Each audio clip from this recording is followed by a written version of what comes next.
Everybody, welcome to week 9 of the LFA. We have made it once again, the end of the regular season here against To The Moon and Flannel Esports.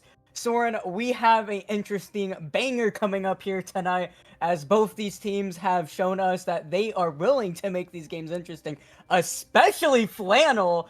Really like the keeping us on our toes. You think they're going to end the game when they really don't. You think they're about to throw the game just when they're not throwing it, just for them to also throw it later down the line. So we're going to have a very interesting matchup here tonight. Oh, absolutely. And on top of Flannel, who have been one of the most, despite winning so many of their, I think they've only lost 2 games. Um, sorry, is that be your sheep? Might be me, yeah. It's fine. We'll figure There it you out. But Yeah, on top of them me. being one of the most dominant teams that we've had this split, they've also just been very chaotic throughout the entire time. So on top of that chaos, that's going to make it a very fun series. We also have a lot of stakes here. TTM versus Flannel. Both teams are actually in contention for the second place slot. It's actually quite a few teams, but these two, a win for either of them could really help solidify just because of how well they have done throughout the split. Their head-to-heads are really good, so they could end up very high up. TTM, though, are also in a position, it's not quite as clear as like Divine Ascension was in split 1, but there is the chance that if they don't win this game and ID do win, which I think they're playing Summit, or a team that I think they are favored to win. So there's a real chance that this situation may happen if they lose. They could fall out of the playoff slots. So there is some real stakes in this game. We also are expecting this to be a bit of a banger of a series. So all in all, this game looks like it is shaping out to be a hell of a series. Yeah, and that's the biggest thing here tonight is the whole fact of the implications here. Usually by week 9, there is a lot of things that kind of come up where it's like, okay, we know which teams are going to be finalized. We know it's like we already have our top 6, top 8, whatever. We already kind of know who's going to be heading into playoffs here. This is a situation that doesn't happen that often where this is a deciding game. Like this is actually going to move around the standings enough to either keep teams into the running or drop teams in the running as well. So there's so much hype to this game tonight just due to that fact where, we could have, teams that you wouldn't even think would, that you thought would be guaranteed going into playoffs, not even making it here after tonight. Yeah, absolutely. And the split has been very, very chaotic. I mean, I look at TD. They're one of those teams that I think head to head wise, they're in a pretty good spot, but they're at the bottom. They're very close to being in a position to get knocked out of playoffs. And they were the number one team in the split for the whole first half.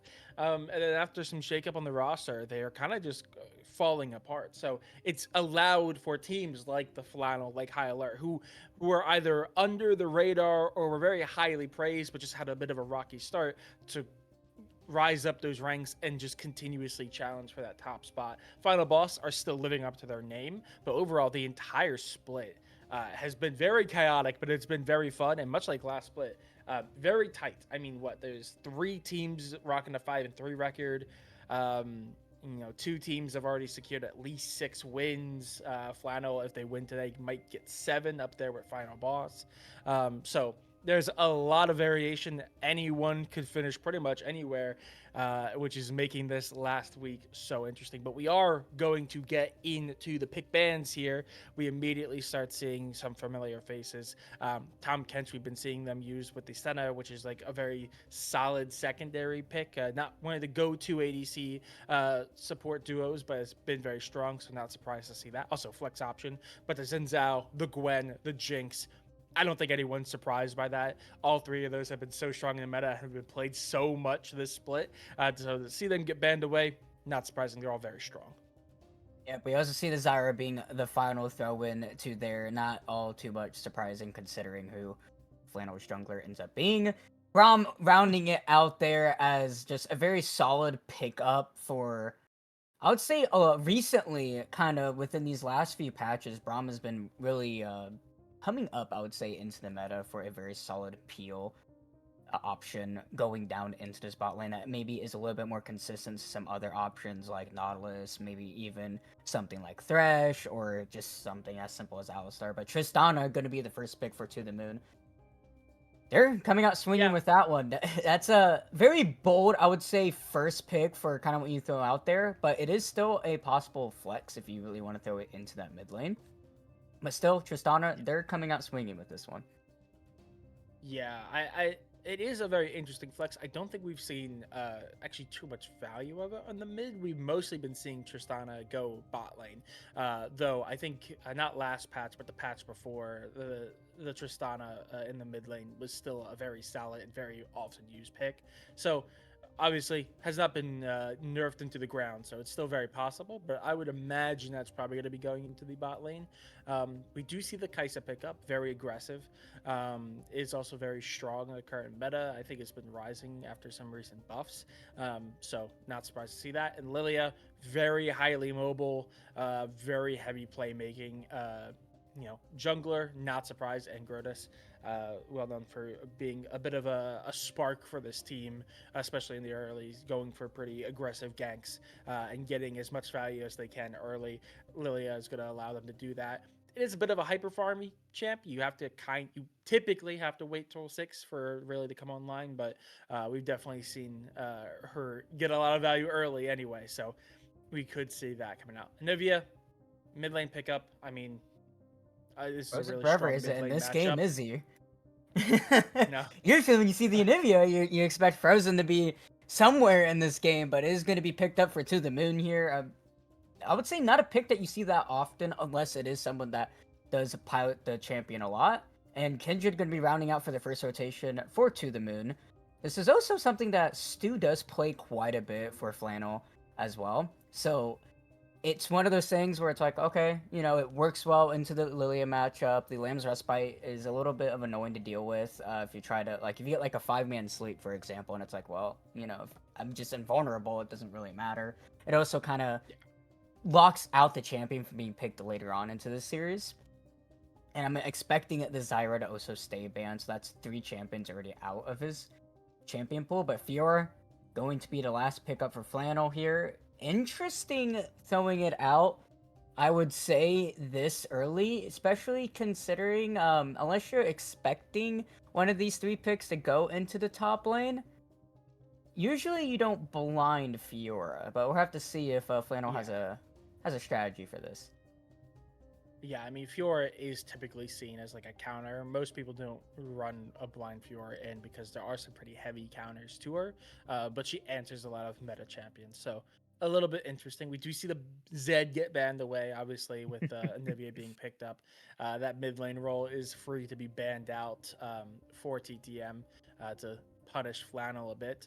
Top lane is going to be the target of choice for Flannel. And I do want to comment, if I remember correctly, we have seen some actually really good gameplay out of Defoe on the Anivia. So while I don't think he's known for Anivia per se, that is, I think, still a scary matchup.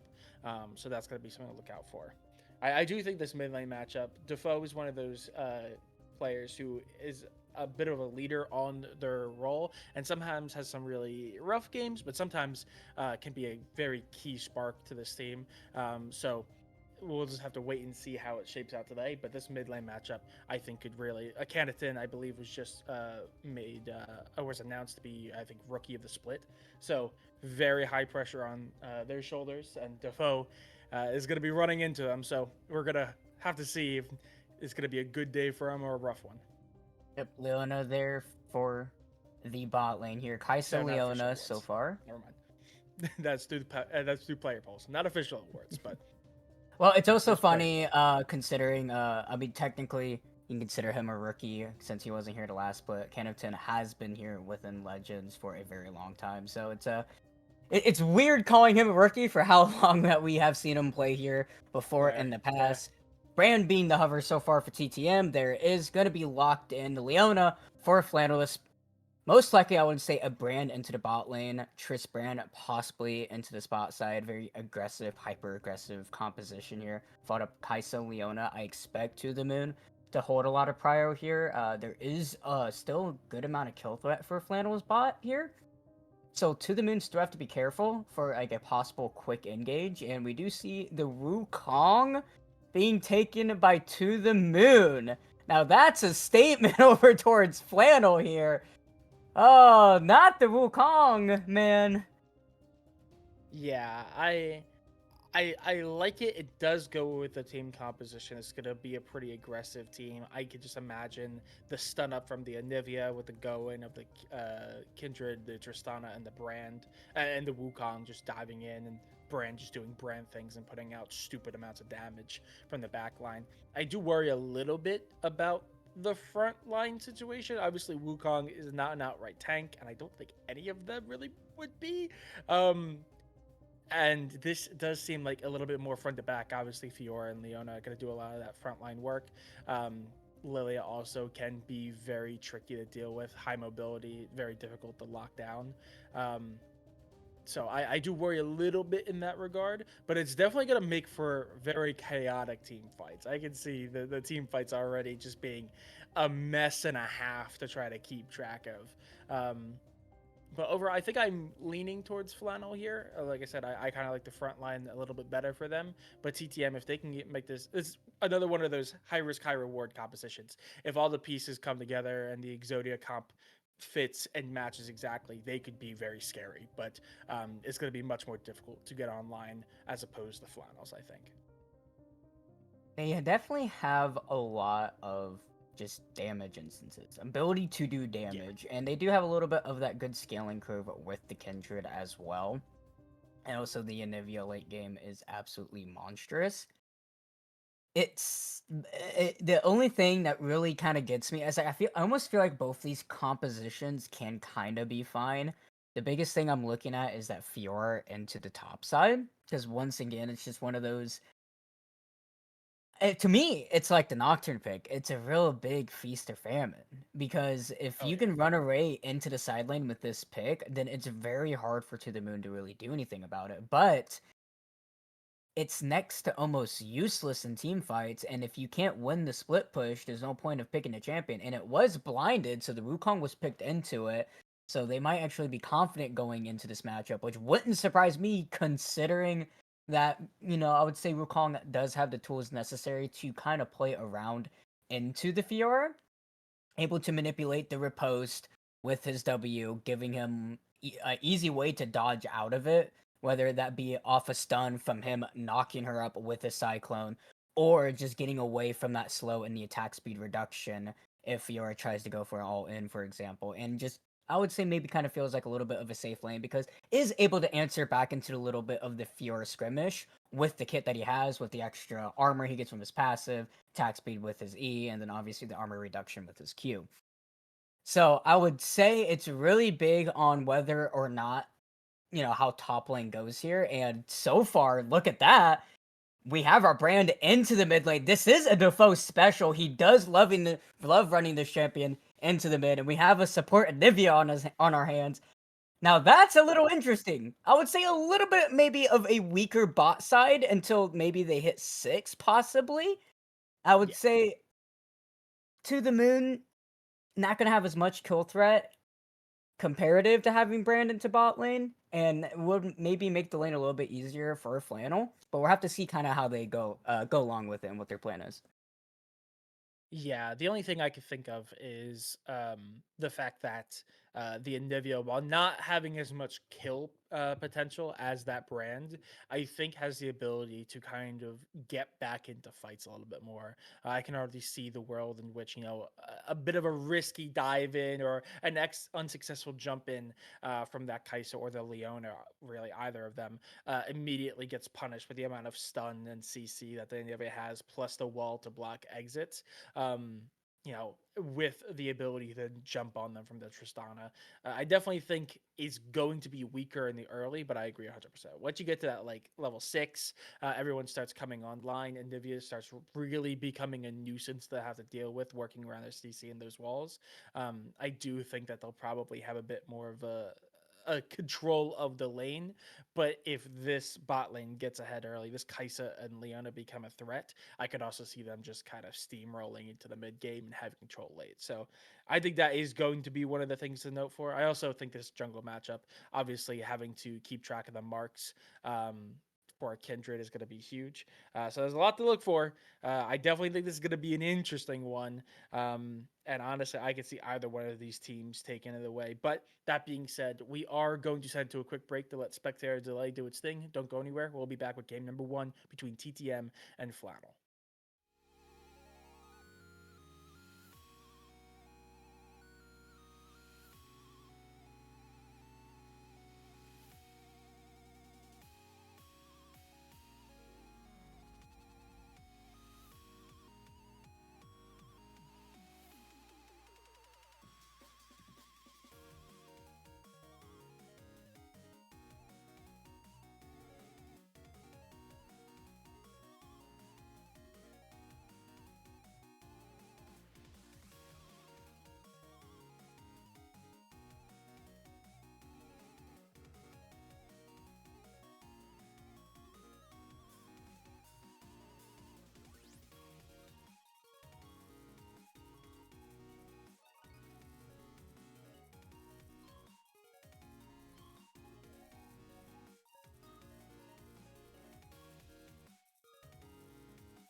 Alrighty, ladies and gentlemen, get excited. It's To The Moon versus Flannel Esports. To The Moon on the blue, Flannel onto the red side. We're into game number 1 for the final of the regular season, week 9. This has playoff implications going on here, and we have two banger teams here going on for hopefully a banger of a series here. It looks like for a possible invade for To The Moon. I love to see it. Absolutely. And as it is week 9, we have to pull out all the stops, so we have a bit of a surprise joining us on the desk. It's a Flannel game. It had to be.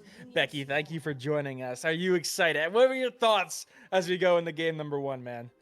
Yeah, well, of course, as the Flannel Whisperer, the one who has been watching Flannel every game, no matter how painful it is, I was, of course, called in, summoned even, to bring my professional insight about what Flannel is doing. And looking at this draft, I think this draft went in a whole bunch of directions that I did not expect. The Kaisa I thought was a really good sort of flex response, sort of keeping intel low about the to sort of match the Tristana, because Kaisa is something that Flannel does like to play in mid. Something Quintic likes as a mid pick, and he's the one doing the drafts. The Akshan, I think, is fascinating. That's another Quintic pick, another pick that he really enjoys. It's something Tin plays relatively well. I think the biggest surprise here is we saw the Anivia flex to support. Oh, yeah. For, I'm just gonna say reasons unknown. I know that Anivia support is like a theory. Like we can talk about theory with Anivia support. The wall is a good ability. Being able to create terrain is sort of, it's underrated in terms of the kind of power it can bring, but I don't really know about this whole Anivia support thing. Meanwhile, on top side, Saint is struggling a little bit at the start. Sunset Diner gonna flash under the tower, though. The Knight being traded over. Sunset Diner taking a turret shot, though. Towing the autos is Booty Warrior. There's the flash coming out. Leveled up. One more ability. Not gonna be able to find it because of the vision. Sinus Blade right back onto him. Okay. But Melee Vayne might have to be careful. He can still do quite a bit of damage with the jump coming off of Peekaboo. With the explosive charge, the flash. It's not going to be enough. The barrier was up. I don't know if he thought it was going to be enough to save him, but he's going to fall down. 2 kills going over to the Moon bot. As Zazaby, Santa Vegas once again in a scuffle into this top side. Santa Vegas has to be a little bit careful. He's running quite low. He's gonna have to back off and TP back. That's exactly what I was talking about. I know you were just saying that it works in theory and it's a theoretical concept, but I saw it in my my mind's eye. I saw the immediate dive. Ooh, Santa Vegas, you might have gone too far forward. The flash. Yeah, he definitely has Okay. back here. Zazaby with the flash could easily trade that under the tower. But the over-aggressive dive, and there's just not enough movement for them to get out, and they're just able to get run down and just walled off, stunned up by the Anivia, and jumped on by the Tristana. 2 kills immediately off the bat. That's exactly how I thought that would go, and I am proven right. Thank you, TTF.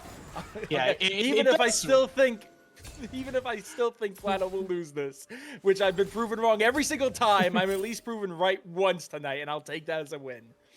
Yeah, the Anivia does really cripple Leona, because she's one of those champions that has no way out. Once she goes in, she's in forever. It's why Eclipse is such a good tool, because of the resistances it gives.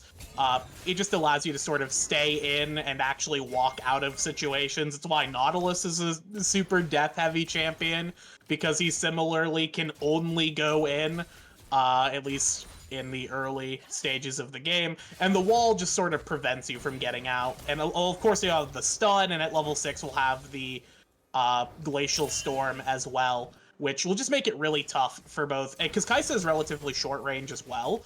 It'll just be pretty tough for, I think, the two of them to take fights, especially now that Tristana does have that early kill in her pocket, just accelerating a little bit faster than the Kaisa.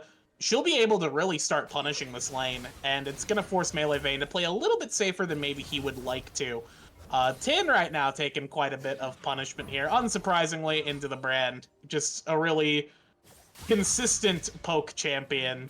just dropping conflagrations, burning in the wave. It's really awesome. Melee, have to be careful. The wall in a perfect spot. Melee can't get out. He has barrier, but no flash. But the tower's done. No! Peekaboo went too far forward. Melee still alive. Still on the way. Booty Warrior gonna throw out the stun, but the Zenith Blade coming up. There it is, barely missing out. Sunset Diner, Melee, Vayne able to turn around as Peekaboo just went too far forward. Yeah, going under the turret there, I think taking a turret shot as well. Just a little bit of over-aggression spells doom. It's still not horrible. Obviously, Peekaboo falling there is not great, but is going to be able to get back to lane. It's just going to allow time for the reset to come out for the Kai'Sa. So the CS will be pretty much level still. Now both of those ADCs sitting at 1 kill. Do want to show the top side there. I know you were talking about how it could be a big difference maker in this matchup. And right now, Purple's Zazabi just has control of the lane. Is about to take that first turret play to get. That's an extra bit of gold in their pocket. And just controlling this lane super well. All the prio is in their hands. So that's going to be something to keep an eye on for the rest of this early game into the mid game. Yeah, and Go for it. taking kind of just kind of looking at some of the lane situations here. In terms of CS, everything's actually relatively even. The brand has a bit of an advantage right now, but that's not too surprising. It is brand. Very, very aggressive to lane into. The top side, Saints has been taking a lot of punishment up here, but fortunately for him, has not actually died. He is down TP, he is down Flash, so Purple Zazabi does have a big opportunity to sort of exploit that, which is why they're keeping Angrotus on top side. They want to just prevent that from maybe being exploited. And there really isn't a whole lot else for Angrotus to do right now other than just kind of spot for Saint. Saint, of course, going for the ambitious human ward strategy that he really likes to do in these games. Just try and get some body vision at like 7 minutes or so, maybe kill the enemy jungler when he gets an opportunity. But I don't know if I would want to take that gamble into Kindred. Granted, it is, Kindred without any items, but, it is still a ranged champion who can just walk away from you as Fiora. Ooh, double stun here. It's just taking a good trade, electrocute. Big damage in the Sunset Diner. That is not good for the lane that is already in shambles. Yeah, your engage tool being already that low into a lane with a Tristana that can just instantly blow you up is not something you really want to start out from. But so far, To The Moon, sitting pretty, even after faltering to that tower dive, still up a bit of CS on Melee Vayne, and in general, is a just tough lane for them to really play into now. Like, constantly keep on peering down here, and we can see that they're having to stay almost like half a screen back, because there's just so much engage opportunity of Pikachu and Booty Warrior.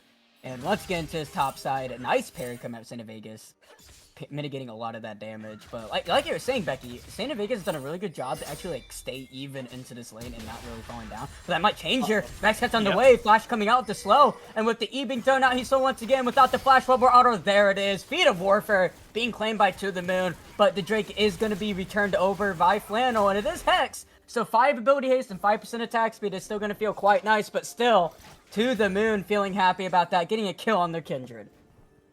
Yeah, but knowing that the Drake was just taken, they're going to take the opportunity, since they have the control on the top side, to just try to secure these grubbies. With the help of Booty Warrior walling off the opponents, they'll be able to do so without too much. So overall, I think this is still good and in favor of TTM. Obviously, they level out those major objectives. Like something Booty Warrior. He's not 6 quite yet, though. Taking to about half. Kinnison is nearby. Booty Warrior has to be careful, though. He's about to go down into egg form, but not quite. Rex Cat going to be blown up with the Waves Rush fight just in time. Santa Vegas has answered. Diffo is here, going into egg form. Sets a Diner about to fall down. There goes down the close. Peekaboo trying to get a trade kill. Not going to happen. The explosion will burn down Sunset Diner. No, it will not. The sun isn't going to set on him quite yet. And Flannel swinging this back around. They may have lost the grubbies, but they don't care. They pick up 2. Colossal fight. And that is going to be 2 major objectives taken, 1 apiece. But in the end, with those kills, I actually think that's super levels. Flannel, obviously, losing the player up on top, but getting the advantage when it comes to that big team fight. That's going to set TTM back quite a bit. Obviously, the feat of warfare was secured by TTM, but obviously, it doesn't give them any advantage now. It just helps them out with the feature strength in general. So that is still very much in contention. I do worry for this top side in that regard, though, because Zazabi has had such a strong hold on it. And in that fight, Santa just got 2 assists but no kills, so I'd expect it to remain there. So that is a threat for losing the first tower. But overall, I think Flannel have rebound off of that top dive really well. I think they're pretty much... Then it's played right onto there. There's Sword for dodging out of that stun. Peekaboo! Peekaboo no more! Booty Warrior taken to almost half. Rexcat is here, but only in time to see his ADC fall down. They're feeling confident in this lane now. 2v2 win over to Melee Vayne and Sunset Diner.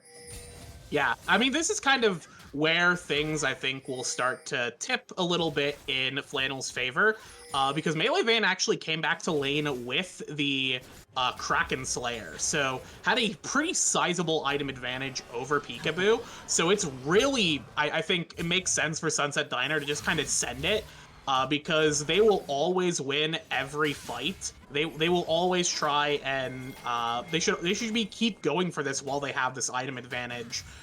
Once they have those cooldowns, and you can see that Leona ulti actually not too far away from coming off cooldown here, so they can look to send it once again, and they can just do this over and over. Peekaboo does have flash for the next engage, but it is still going to be pretty rough.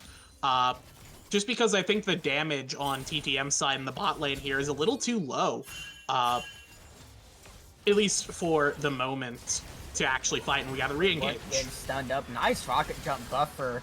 Goddess has shown himself onto this bot side. One more auto. Not going to quite get the full explosive charge, but still able to answer back a little bit of damage. The Lilia has been shown here. We'll see if they are continuing to go forward. The Swirl Seed not quite able to hit him for the Sleeping Lullaby. Santa Vega's still going to run right into Purple Zazabi, but I don't think it's going to be a cold threat quite yet. And Defoe chunked to half, though. Absolutely. We do see a little bit of repositioning. Obviously, Rexcat sitting in that mid lane, but we do see Lilia do a lot of setup there, a lot of vision. Yeah, can go for a little bit of a tussle here. Canatan does win that, but he doesn't know how close Defoe is. Oh, curved the bullet on that one. Defoe has to run away from Steve, but there's the stun coming out. He's going to try to get as much damage as possible, bring him down to half, but Can of 10 curving the bullet on that one. The worst part is, you can see Lamb's Respite was up. Could have hit the button to just not die there. And I assume just thought that they were going to be able to block it, but yeah, that bullet curved like in the movies. It just soared around Defoe there and killed Rexcat to death. That is tragic.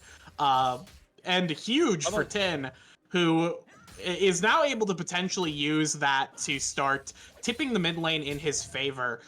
He's got a lot of damage right now, and importantly, Defoe still doesn't have boots. So Tin, with the speed this champion has, can definitely look to make something happen. There's the clone, not gonna quite use Sleeping Lullaby, but does get out the Cyclone though. Is able to successfully bait that out, so every little bit of cooldown helps Santa Vegas here. Yeah, and I do think that the reason the Lamb's Respite was not used is because the Drake is up right now, so probably hoping to have it in case there is going to be a Drake fight. But with that dive up on the top side, Niner taking quite a bit of damage, is able to get right around that corner there. I didn't even see that. It looked like it was really closed off, but is able to not fall down there, but still took a lot of damage. So I don't see them maybe looking for an engage here, at least without Lilia's help. Yeah, no, but Drake is up. Obviously, a lot of that vision was secured by Ingrotus early, just about a minute ago. Resets do come out, so I'm expecting to see something for the Drake here, at least after maybe this final clear from the Lilia. Obviously, mid lane, after that kill, I think Canatan has firm control of it, so they should be able to get Prio pretty easily. But with the amount of roaming that we're seeing Defoe do right now, I'm expecting that if we see any presence towards that Drake pit, we're going to end up having a 4v4. Yeah, so we do have the Drake up right now, as you said. You gotta fight. They've had to peekaboo, and Goddess is also here, but it is going to be a 3v3. There's a counting to the backside, but getting away from Lamb's Respite is the satchel charge there. Rexcat, though, about to fall down. There it is. Kenneton able to revive his support on his way, but the TP coming down. Melee Van has to get the hell out of dodge, and he doesn't have Cyclone quite yet. But with the ultimate from the brand, it's not going to be enough. That Cyclone they got earlier had so much value from Flannel. Its weight in gold there as it saved that play for them. Why did he do that? Did he forget that Cyclone was down? I mean, I've been there. I'm not gonna say that I'm the better man. Peekaboo's dead. Okay, never mind. Barely lives out on that one. I'm not gonna say I'm the better man. I've definitely got engaged without my cooldowns and been like, something's wrong here as I die horribly. But man, that is a colossal There's the Cyclone. blunder. Knew he had it up that time. It's going to be able to dodge out of the riposte. Santa Vegas, I think, is just going to fall down. Finally pops the ultimate. Can he heal enough with this? One more auto, not going to be enough. But he does get the tower. That's first turret going over to Flannel. Does fall down for his sins, though. But still, equalizing that gold a lot into this top side. And once again, Cyclone is down. Let's hope Zazabi does not forget again. Absolutely, and with that turret being down, that levels out the feature strength 1-to-1. That means that this Drake fight is going to be even more important, as Flannel certainly are going to want to secure the second of the 3 needed. A lot of presence there. I'm assuming they're going for the take, and they will start it. And just by the way, there's no movement towards it. It looks like it's going to be handshake the way over. TTM not going to fight for it. They're just going to take the turret up on the top side. So they're going to get some value, but that does put Flannel at just one major jungle objective away from securing it. And it does look like it's going to be the Chemtech Drake Soul to play for. And actually, Rift Herald was up. So it's going to be traded 1-for-1. So now it is tied. The next major objective that is secured by either one of these teams is going to secure the feats of strength for this game 1. Yeah, it was really hard for Flannel to really, or not Flannel, but To The Moon rather, to play into that Drake. There was just so much vision control for Flannel, and the fact that Zazabi doesn't have TP, it just uses ultimate, and Santa Vegas still has his TP up, so there was really no surefire way for them to kind of play for that without losing out. And to just, you know, being a little rat into the jungle is looking for something on Defoe, gonna take him about a 5th of his HP, and it's just gonna be Booty Warrior and Peekaboo trying to pick up this mid-tier 1. As Santa Vegas, got to be a little bit careful. Dash over, doesn't get the reset. There's Smite coming out. Defoe, though, that Sleeping Lullaby gonna fall down. Who's gonna be able to pick it up? It's gonna go over to the Lilia. Santa Vegas actually lives out here. That is gonna be a tower falling down into the spot side, and mid lane tier 1 is still standing. Can of 10 trying his best to clear out these waves, and he is gonna pop his ultimate here. Is going to clear them out, do some damage, and they're going to go for it. They're going to suicide dive. That's a lot of damage going down to both of these laners, but with the wall coming out and the rest with Rexcat and Purple Zazabi reinforcing them, they might get out alive, and Grotus, you have to be a little bit careful. That one. The stun doing just enough to deter the push out, so instead they're going to go for a wave clear, and they're not going to be able to get anything for that mid tier 2, but turrets falling down all across the map. Tier 1s on the top side both are gone. Tier 1 for red side and the mid is gone. Tier 1 blue side down on bot lane is gone, and the red side is very weak down there as well. So there's a lot of control being lost from both teams. This game has been pretty back and forth, and it remains pretty even. Less than 1,000 gold difference between them, though just barely right now. Flannel does have a bit of a lead, but it's still very close. Obviously, the feature strength will desperately help, as well as we are going to start seeing the Drakes come back up and start fighting for those souls. So that is going to be something to look for. Flannel, though, having 2 Drakes already. Oh, no. Warrior. Sleeping Lullaby is not quite up yet, so he should be good. There's the Solar Flare. Is going to barely get caught out on it. There's the egg. They're going to crack that one right open. Defoe barely able to dodge out from that slow. Killing spree going over to the Lilia. Quite strong. 1.5 item. I assume going to be 2 items once he gets his camps all cleared up and gets another reset.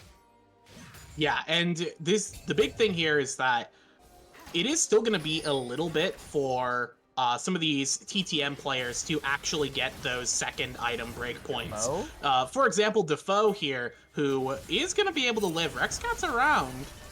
Yep, there's Rexcat, but going to use the ultimate. It's going to be dodged out from that tower. Kennington just going to fall down. Shut down going over to Rexcat. Feeling quite richer after that one. Should be able to pick up his collector on this next pack. Yeah. If I could actually, I'm curious. Could we get a stack check on to Rexcat? I am curious as to where we are at in terms of Kindred stacks. 3 stacks. 3. So we are still not at 4 stacks. That is the huge. A little bit of fight going on. Booty Warrior being forced to flash out away. Doesn't have his passive to keep him alive. Barely living out onto that one. A play from Flannel, looking for something. Gonna get the sum out of Booty Warrior, but not much else after that. Yeah, the Kindred 4 stack, as everyone knows, that is the huge Kindred breakpoint. It's where you get your first range increase. It's where you get, and that alone I think is enough to make a huge difference in terms of your effectiveness. As Saint is just probably dead. Yep, there's a stun. Didn't quite repost it. It's probably going to repost that explosion. There it is, going to slow. It's about to run right into Booty Warrior, though. There's a stun going to land. Is he going to pick it up? He actually steals it away. Support Anivia. Doing the classic solo queue stereotype. Support that steals all the kills. I mean, I guess if it's Anivia, it's fine. I'm sure Rexcat would have loved to be able to pick up that one, though. Nah, They were that just is securing the kill. They were egregious. just securing it. That was not a secured kill. That was pure greed. I play a lot of mage supports. I know what a tactical secure and a I want the money secure looks like, and that was definitely a I'm getting this kill because I want it kind of scenario, which is not the place you want to be when you could have given that gold to Kindred, who is one of your big win conditions this game. At the very least, Kindred is at that 2 item mark. Here at the next Drake, which is spawning. Grotus getting a sleep. Lullaby is going to land right up to Peekaboo. He's jumped right into that one. He's Zeus at the current moment. A lot of damage going down! The Venom's last spike's not there. Too much damage. And Saint of Vegas into the backline. Double flash coming up and Grotus falling over. It's a disaster for To The Moon. The fall is the last one to fall. Flannel Esports come out swinging and they win the rights to the next Drake. Through at Stow Point, Zazaby into this top side though, trying to get as much as possible. He had the TP, but decided it wasn't worth it. He's gonna just go for as many gold within the objectives as possible. Saint Vegas reset is gonna meet him up. We'll see if he can win this 1v1 to at least deter him from picking up this inhibitor. As they're gonna go for a fight themselves, and there's a Cyclone coming out though, and there's the next one. Saint Vegas trying to kill, trying to do as much as possible. Doesn't have the ultimate damage quite there. Zazaby not even close able to pick up that one, but it is going to deter him from continuing the siege. So point going over to Flannel as Zazaby looking like to be the side lane win con here against Saint Vegas, and he's going to have to do so much work for this game. Yeah, absolutely. I mean, that is also the feats of strength going over the Flannel. So they are stacking up the buffs and feeling really good about it. That being said, that is access to the inhibitor pretty much cracked wide open. So that's something to fight for. And it does look like they are just going to try to sneak this Otacon. There's no vision here. So I think this is just going to be secured. Even if Kennington comes in here, they're just going to be able to turn and melt him. But I don't think... Yeah, no, it's just hope that he doesn't fall down because there's so much vision for Flannel. Look, they have the entire boss side or top side warded here. He's gonna use his ultimate onto Peekaboo. Peekaboo's gonna fall down though. He has the reset. Can he get out? Swinging away like Spider-Man. Kennington lives. It's all odds. Purple Sazaby now making their way over to the bot lane. This is the move for them, by the way. 2-0-1 is very clearly ahead of Saint of Aegis. Has been doing so well at just securing as much gold as possible for themselves. So even though it's only 2-0-1, they have the item advantage as well. So this is kind of their big win condition. Rex out there, obviously. so if they're gonna land, there's the killer instinct, and that's just a foe falling down. Melee Vein on a rampage. Top side now well within control of Flannel Esports here, as Stu not going to be able to find anything, but maybe Sleeping Lullaby going to go right onto Booty Warrior. He does have his egg ready. Jump over Sunset Diner. There's Sun's in the play. Kennington going for the 1v1 onto Vecta. He still has his ultimate. It's going to proc it. There's the egg. Going to be cooked up over easy. What do you want it to be? Kennington once again going to be able to pick up a kill, and that is shut down going over to Peekaboo. Bot side, Saint Vegas going over for a 1v1. Can he get the ultimate off? Yes, it is. And he do enough damage with the sweet spot weak point damage. I don't think it's going to be enough. Maybe it is. There's the kill. Gonna extend their arm right over for that kill, but Flash coming out. The Acathian Rain, raining the pain onto Peekaboo. Tower gonna be picked up for Zazabi, but that's a consolation prize as Flannel baiting down the gates as his mid inhibitor about to fall down. Defoe gonna be Zenith Blade up as still gonna walk over to see if they cannot pick up this kill, taking a lot of damage. Melee Vayne gonna be able to pick up that one, gonna fall down to the tower though, and now Diner and then Grotus on the wrong side of the wall here. The Bambi, can she get out? She's running away, she gets out! Oh, Sunset's Is he gonna not. pick him up? There's the Zenith Blade, but Sunset Diner, Sunset onto him, the Ignite going out. Booty Warrior gonna make up for earlier and donate that kill over to Rex Cat. Lilia does end up living, but Flannel Esports maybe bit off a little more than they could chew. Classic Flannel style. Yeah, so we don't quite get the tower there. It's really close. TTM get a pretty good look on this Baron. They may actually just start it up, and it makes sense. They do have Kindred, they do have Tristana. The Lilia is up and is pretty dangerous, but they do have a lot of ability to control this, and almost certainly, I think if they play it smart, they do get this. We'll see if it goes. 10 is around. It's 5,000. Lily is still nowhere nearby. I think this is just TTS. He's gonna go over the wall, and he's not gonna be able to get that still. Unfortunately, able to barely get over that wall, but still gonna fall down. Peekaboo, though, have to be careful. He's gonna be drowsy, sleeping there. But is he gonna be sleeping with the fishers? And I think it is. Yes! Melee gonna go melee right into Zazabi. About to fall down. Seed gonna miss out on Zazabi here. Canopton gonna see if he can't find anything. He's looking for the Wukong, but is not gonna be able to find him in time with that empowered recall. They still at least get the ADC, so it's something. But they are gonna lose two, and they are still gonna lose the Baron over to the Moon. So Flannel gonna have to pull the brakes a little bit and hope that they don't throw away the tempo that they did so well to build up for themselves. Yeah, TTM making a good choice to win a play, so I don't talk about how baffling Purple Zazabi's lane assignment has been this game. Flannel is given so much for functionally free off of TTM just not having Wukong. For this TTM comp, they need Wukong. He's their frontline, he's their melee, he's their big disruption. He's their main form of CC. You really only have the Anivia stun and all the slows that are coming out from Anivia. And not even Brand, because Brand is opting out, is going to be getting Rylai's third here. So it's just a lacking teamfight presence without the Wukong, and it makes sense to keep him on a side because he absolutely smashes Saint Aegis into the fucking dirt. Gonna be swung in by Kennington, just gonna get deleted here, and there's Slowfair right onto Peekaboo. Is gonna be able to buffer that quite nicely, but Kennington doing a lot of damage on just by keeping him barely alive here. Rexcat though, surely about to fall down, but is gonna flash away. Booty Warrior doing an amazing job as Saint Vegas and Zazabi going for a little bit of a tussle here. Half HP on both these members, but Zazabi is clearly the stronger one. Nice riposte though, but it is going to be back to the spot side. Melee being able to pick up that one. Booty Warrior flashing over the wall. Void Seeker not going to find its target. Peekaboo going to fall down to the Bambi. And that is going to be Godlike going over to the Lilia here as Zazabi got to fall down. I think he stayed a little too long though. 2 auto should be enough. That's a resurrection on Saint Vegas overstaying. Cosplaying Flannel Esports, it seems here, and that's still one Nexus Tower still alive. TP out of Can of 10. That's Soul going over to Flannel Esports. Yeah, and the revive comes out as well, so they're going to be coming back at full strength. So yeah, a little bit of overextension there from Zazabi.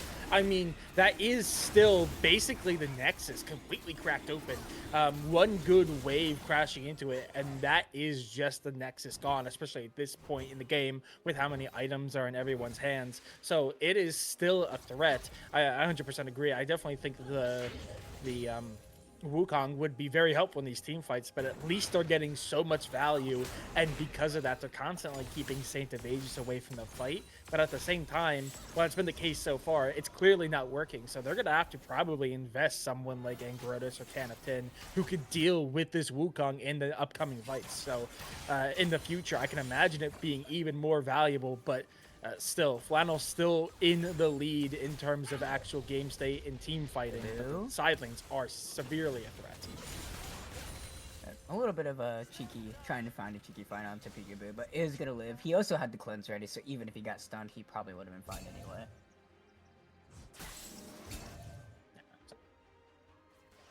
So I guess taking a little pause here, Flannel did get Soul. Baron is up in about 2 minutes, so there isn't actually a whole lot for our teams to really fight over. And this is kind of where the game gets a little bit awkward for at least a lot of teams at this level, is when you don't have like a clear big neon sign pointing you to do this objective at this time. It's really hard to kind of figure out, well, what do we do? If you don't have a big objective to kind of position and fight over. So we'll see how they kind of control their waves. I really like what Flannel's doing here with the 1-3-1. Having Saint and Can of Tin, who are really good on a side lane, just sort of contest and keep the waves in their favor, because once that Baron is up, they are going to have first jump of whatever they want to do. And they might even be able to, if TTM sort of blunder into a side lane without a good plan, be able to siege this mid lane. It's going to be a little difficult because they are trying to fight into Anivia and Brand wave clear, which is you can't. So we'll see how that goes, as Purple Zazabi is going to be targeted a little bit here. Yeah, barely missed out from that little spin there, but is going to flash, is going to take the full brunt of that ultimate. So this blade though, right onto Peekaboo. He's gonna be stunned up. The Sleeping Lullaby. Defoe gonna fall down to the Ignite. Sunset Diner gonna go a little too far on that Zenith blade than what he originally planned on. He's gonna fall down, but Zazabi, Defoe both falling down here. It's a 4v5 cross, or 4v3 cross map here, but it is going to be a little bit of a disadvantage. Careful though, Can of Tin. Went a little too far. Let's say a little bit of a disadvantage over to the Moon, but once again, Flannel tried to get a little bit more without the minion wave, wasn't able to find it. Did force the reset off Kenneton, but that does put the brakes onto the Moon a little bit. And because they were running that 1-3-1, like you were saying, Becky, that they're in such a good position to get these resets off without any issues. And did I read that right? Only 4 stacks at 31 minutes into the game, and I read 3 like 20 minutes ago. So, it's a little bit of a struggle for XCat. Yeah, 10 minutes ago we were at 3, and now we are at 4. I will say, Kindred really only needs the 4 stacks. Everything after that is gravy. Obviously, if you can get 8, that gets you to 575 range, and that's incredible. Or maybe it's 625, I don't know.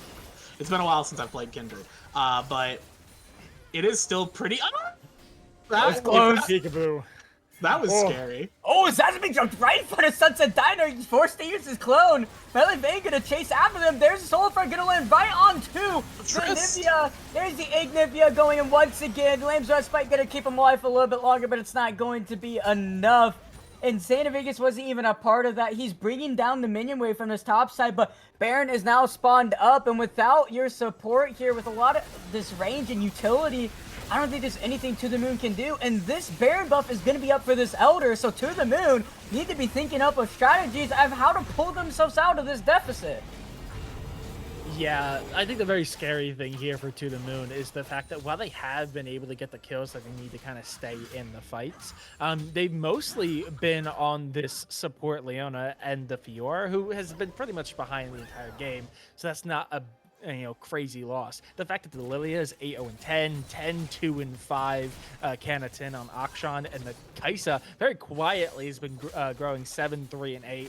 All of the big carries for this team are now coming online, which is a very scary prospect for TTM. Like you said, they're going to have Baron for this Elder, which is coming up in about a minute. We're already seeing them putting down a lot of pressure, putting down wards, getting control of that side of the map. And frankly, because of how much loss they have accrued in terms of control of this jungle with how many turrets they've lost, it's very difficult, and I struggle to see how TTM are going to get out of their base up until like those last couple seconds before the Drake, because man, they could just hold such a high line and there's no vision for them to try to root out where these Flannel players are going to be hiding. Like, sorry for that. A little bit of a fight going on here. Defoe gonna fall down. Drowsy is Peekaboo. Might as well stay asleep, because there you go, already falling down. Legendary is the Lilia, 9-0-11. Rexcat about to fall down, able to dodge right of that explosive. Here's the ultimate from the action. Is doing quite a bit. Lamb's Respite gonna keep you alive, just delaying the inevitable. Melee Vayne picking that one up. Tower gonna fall down, same as inhibitor. Top lane minions also beating down that tower, can attend this mid lane inhibitor, but with Baron here and Zazby the only one left alive here, I don't think there's much else he can really do. He has a Cyclone, gonna try to look for melee vein, but with the flash not even expended in the last team fight, Flannel Esports are gonna take game number 1 against To The Moon, and what a spicy one this was. Yeah, absolutely.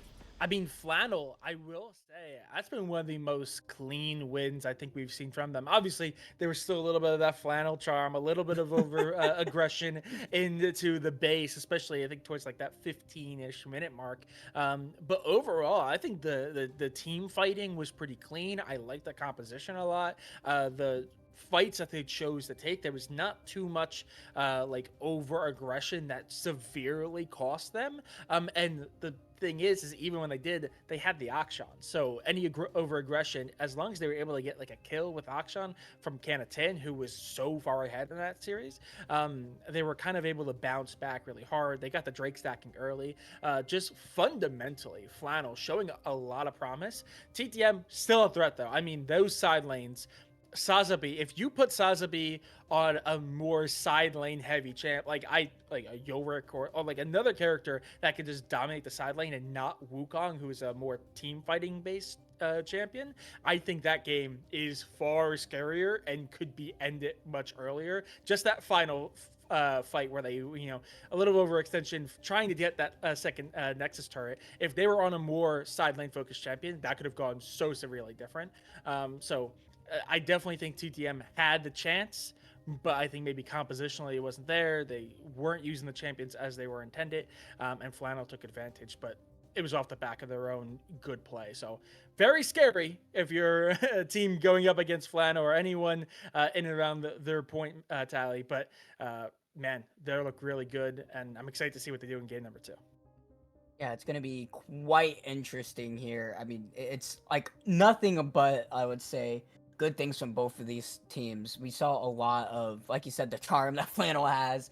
We see kind of like what they tend to do, and the problems kind of arise for what we've seen multiple times on stream. But To The Moon, once again, still showing quite a lot of strength, like I said, especially in those side lanes. So it's, again, gonna be looking up to that top side with Zazabi to see if he can do what he needs to do into this game 2 and try to bring it to game 3. Any closing remarks for you, Becky? No, other than, a Saint of Aegis 0-7 wins the game anyways. As it turns out, lane is irrelevant. Top lane is a fantasy. Top lane difference is fictional. It's all about who has the superior instinct. Please do not send all of your gamers to target Saint of Aegis. It never works. Yep, he's definitely gonna be feeling real happy about that, winning that out. Despite of the KDA differential. Hopefully he can make it up for game number 2, but that's going to be coming up here in a quick few minutes while we give a little bit of a break to the players. We'll see you then.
Alrighty, ladies and gentlemen, welcome back to game number 2 between To The Moon Esports and Flannel Esports here. As gonna get right into it. Tom Kinch already gonna be banned out here, but oh my goodness, that game number 1 was definitely not disappointing here.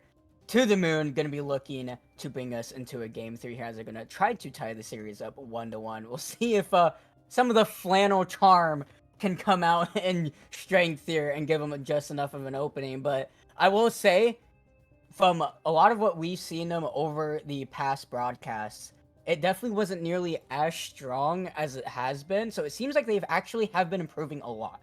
And that's huge to see for Flannel. And if they can improve even more going into playoffs, now that would be something crazy for Flannel. Yeah, we do actually see a bit of a deviation. I don't think Corky was banned out for game number 1, so we've at least seen one change come through. And To The Moon, staying on the blue side, immediately go for Sivir, champion who has been rising in priority quite a bit. I still think is out of like the top 3 or 4 in terms of like best ADC picks. Obviously, like Jinx and Misfortune are still go-to Senna after the recent buff. But Sivir has been getting a lot of prior pick, a very good wave clear, not very strong when it comes to actual kill potential, but the wave clear is just super good, and late game that damage is incredible. So that is definitely going to be something that TTM look for. Is that box Yunara? That's what I'm asking. Yunara is not in. It's so not pickable for this one. it's Lucian. Okay. Solution. Okay.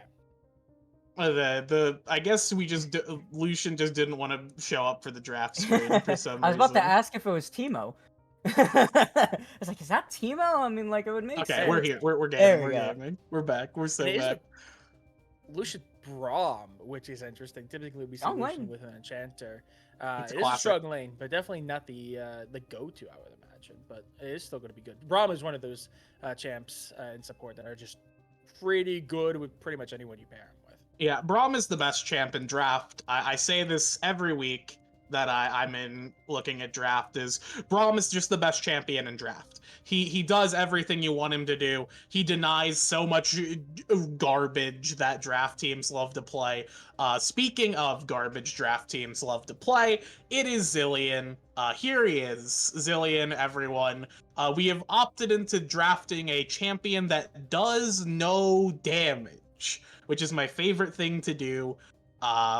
We'll see how that goes. This seems like either Booty Warrior is just full sending it this series, and I gotta respect that, or this is Defoe with something really ambitious in mind. The Renekton will be the blind pick top, which is quite interesting. I hate Renekton, dude. I hate that could champion. Be flex Sora mid. knows it so well. We've seen it. Can be flex mid. That champion. It can't. Well, we do have Metro though. This ain't high alert. Who else plays Renekton mid? I think Metro's the only person we've seen to play Renekton mid and do well on it. On top of that, I hate this champion though.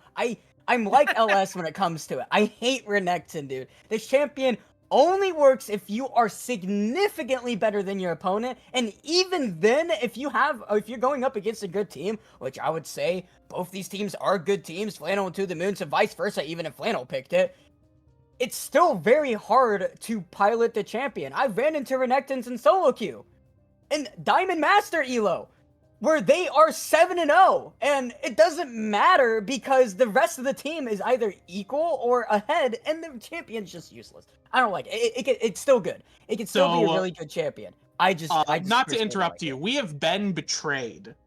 Flannel is on blue. Flannel's on blue. I guess that would make sense considering the bans for the Zyra. Yeah, no, I saw Sivir B1, and I was like, that's a Flannel thing. Flannel always Sivir B1s on blue.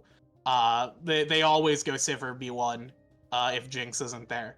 So I thought that was a little strange that another team would do that. So now I can say that Quintic is dumb for sorry bud. Zilean is not him. And Saint V just decided to pick Renekton because he wants to attempt to hands diff a guy who just made him go 0-7, which is I think what you would call not advisable. But we're gonna see it anyways, I suppose. I was gonna say at least Purple Sazabi just had a really good game one, so like maybe with the Renekton they could do a lot. The switch sides makes this a very different story. I would agree. I think not advisable is maybe being a little kind, but I shall not be mean. You know what? Um, I'll Trust like, him. Saints is crazy.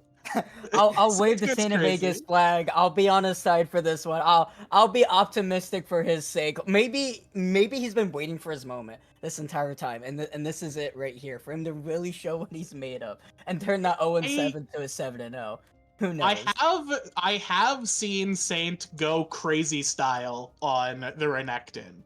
It has happened, but it is certainly very funny to pick a champion like Renekton into a guy that you just got you got played like the Donkey Kong bongos against is what you were doing in the previous game. As we do have the Echo and Yone, we are drafting some truly heinous champions for this Flannel roster. We have decided to play League of Legends on a different plane of existence than I think most draft teams are prepared for, which I will give them an advantage in some fashion. It's not awful composition. I mean, it could be so much worse. But it could definitely be better. But still, I love Zillion players. If they can pull out Zillion, it's really fun to have a Zillion on your team. So, maybe, just with that constant speed up, plus the server, and plus just the, I would say the amount of, I would say their team fighting is not really that awful. I would say their engage isn't really that consistent, especially compared to maybe To The Moon. But still, they have some options. It's just not as consistent and easy to pull off. But who knows? Maybe Flannel is just built different here, and maybe they're just throwing us for a round of a just crazy game number 2 here. As I mean, this definitely has all the recipes and ingredients for just an absolute chaotic game 2. Yeah, I mean, I feel like we just have kind of swapped places. Like the team competition, I feel like is just so much easier to come online for TTM. While Flannel, who had a much more solid team comp in game 1, is now kind of going for the Exodia comp, where a lot of really strong pieces that if they can do well, they'll become super strong. But that's relying on pretty much everyone becoming a threat on the board. I mean, there's a lot of kill potential for that team, just like TTM and getting number 1. There's a lot of kill potential there, but for this team to really come together and do well in team fights, it's going to be, I think, a bit of a Herculean effort. The road to a victory is just so much clearer and easier for TTM. So I would, if I were a betting man, I would bet that we're going to game 3. But that being said, kind of like I said at the start of game number 1, I've always bet against Flannel this entire split. I constantly felt like they were going to be on the back foot, and every single time I do, I get proven wrong, even if it's in tragic and almost horrifying ways. So I'm still hesitant to count them out yet, but I definitely am leaning TTM here. I think their composition is just so much cleaner. I just want a good game of League. That's all I care about. I don't know if you're gonna get a good one, but I'm sure this is probably gonna be a very chaotic. I mean, one. chaotic works for me. I'm fine with chaotic.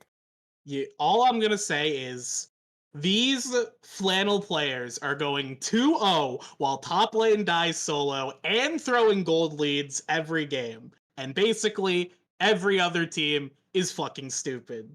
How? Just tune in to watch this game. Oh, Flannel and To The Okay. Moon, definitely not going to disappoint, I feel, for this game number 2 in general. Or have to see if Santa Vegas can really turn around the 0-7 into a 7-0. He is going up against Mordekaiser, so it's definitely not a weak opponent. I would say Renekton still has some good options into this matchup and can definitely still win it. Santa Vegas, I'm looking at you, man. I'm rooting for you. I'll give you the cautious optimism here, but good luck. But To The Moon, Flannel, definitely not disappointing with these comps. Yeah, absolutely. With that being said, we are going to send it over to a brief break. Let Spectator Delay do its thing. We'll come back with game number 2 between To The Moon versus Flannel in just a couple of minutes.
All right, everybody, welcome back to game number 2 between Flannel and To The Moon. Swapping sides, Flannel on the blue, To The Moon onto the red side. They have to win this one to bring us to game 3. Otherwise, it is going to be a 2-0 sweep, and this has big implications. If they lose out on this one, there is a chance To The Moon don't even make it to playoffs. So Flannel have a chance to deny To The Moon their chances to getting into corners.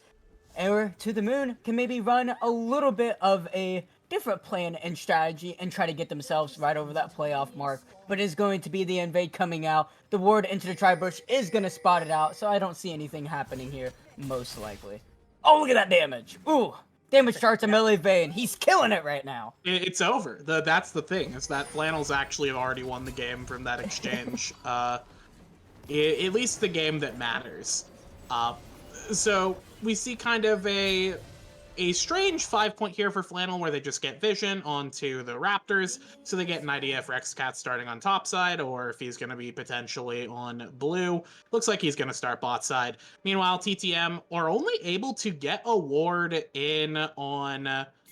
they ward their own blue, kind of just to see if maybe Angrotus goes for a sneak, and not impossible.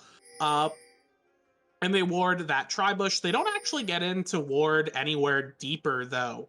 So they don't really have info on where Flannel is starting, at least Angrotus is. But we do have a surprise attack here, which is not gonna... This disaster. Wait, that's not how you do that. Yeah, Peekaboo and Beauty Warrior, definitely not starting out good. Peekaboo also didn't reset off that double boomerang toss from Melee Vane from earlier, so it wouldn't have been really that good for them either if they start up that 1v1, because he would have been down about 80 to 100 HP to start out, and at this early, that actually does matter. Santa Vegas, as we see, definitely not having a fun time, but you know what? I'll hold my tongue until we at least get to level 6. How about that? As it is going to be Peekaboo, Booty Warrior just pushing in this lane. Yeah, at Purple Sazabi, we kind of expect it. Obviously, Renekton, I think, is really strong early and is going to try to go in and get a little bit to level it out quite a bit. But he is going to be figured out here. He does have the smite, is going to be able to pick it up, but going to fall down. First blood over to Peekaboo. And I guess that ward ended up doing a lot there, as they kind of chase him out there, or notice him out there, as Santa Vegas is going to go for a little bit of a trade right onto Zazabia. Is going to take the wrong end onto that one. Gets a little bit back, but he doesn't have potions, man. He doesn't have couple autos anything. away. Yeah, that was a soul read. Oh, a soul read on the ward there. Oh. Right into the mace, right into the ground, throwing that Renekton to an unfortunate early grave there. Got his flash. Melee Vane has to be a little bit careful here, as Peekaboo down a level, but does have double buffs, so definitely not something he really wants to walk into quite yet, as Kenton gonna go for a little bit of a trade onto the foe, does win that quite heavily here, as To The Moon's bot lane gonna get a little bit of alone time, as Melee Vane and Sunset Diner gonna go for a reset timing.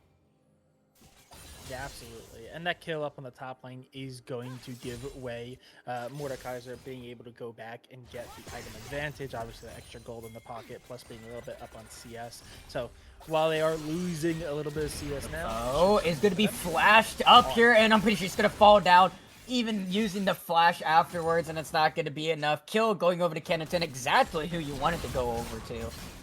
Santa Vegas gonna go for another trade on Zazby. Does eat up a turret shot, but still roughly about even. Never mind, not even anymore. As he ends up just taking that, as he's just going for the wave at this point. It is Zazby fighting into the minion wave here. Is gonna flash away from that Q though. Is gonna try to go for maybe a solo. Is doing quite well, but still not enough. Stun going to Booty Warrior. Rexat gonna be the stun, gonna be forced flash away with my auto. Not gonna be able to quite find the stun. Gonna go right onto Ingrid. Is gonna fall down. Default picking up that one. Sunset Diner gonna get exhausted. A couple more tags and he's gonna fall down too. Piercing light, piercing through time itself as Sunset Diner falling down To The Moon. 5 kills. Yeah, well, on top of that, very scary. 2 kills going over to the Lucian, 2 kills going over to the Mord. Both your side lanes are very strong. Defoe, not as strong, but also was able to secure a kill in the mix there. So overall, all the lanes are looking really good for TTM.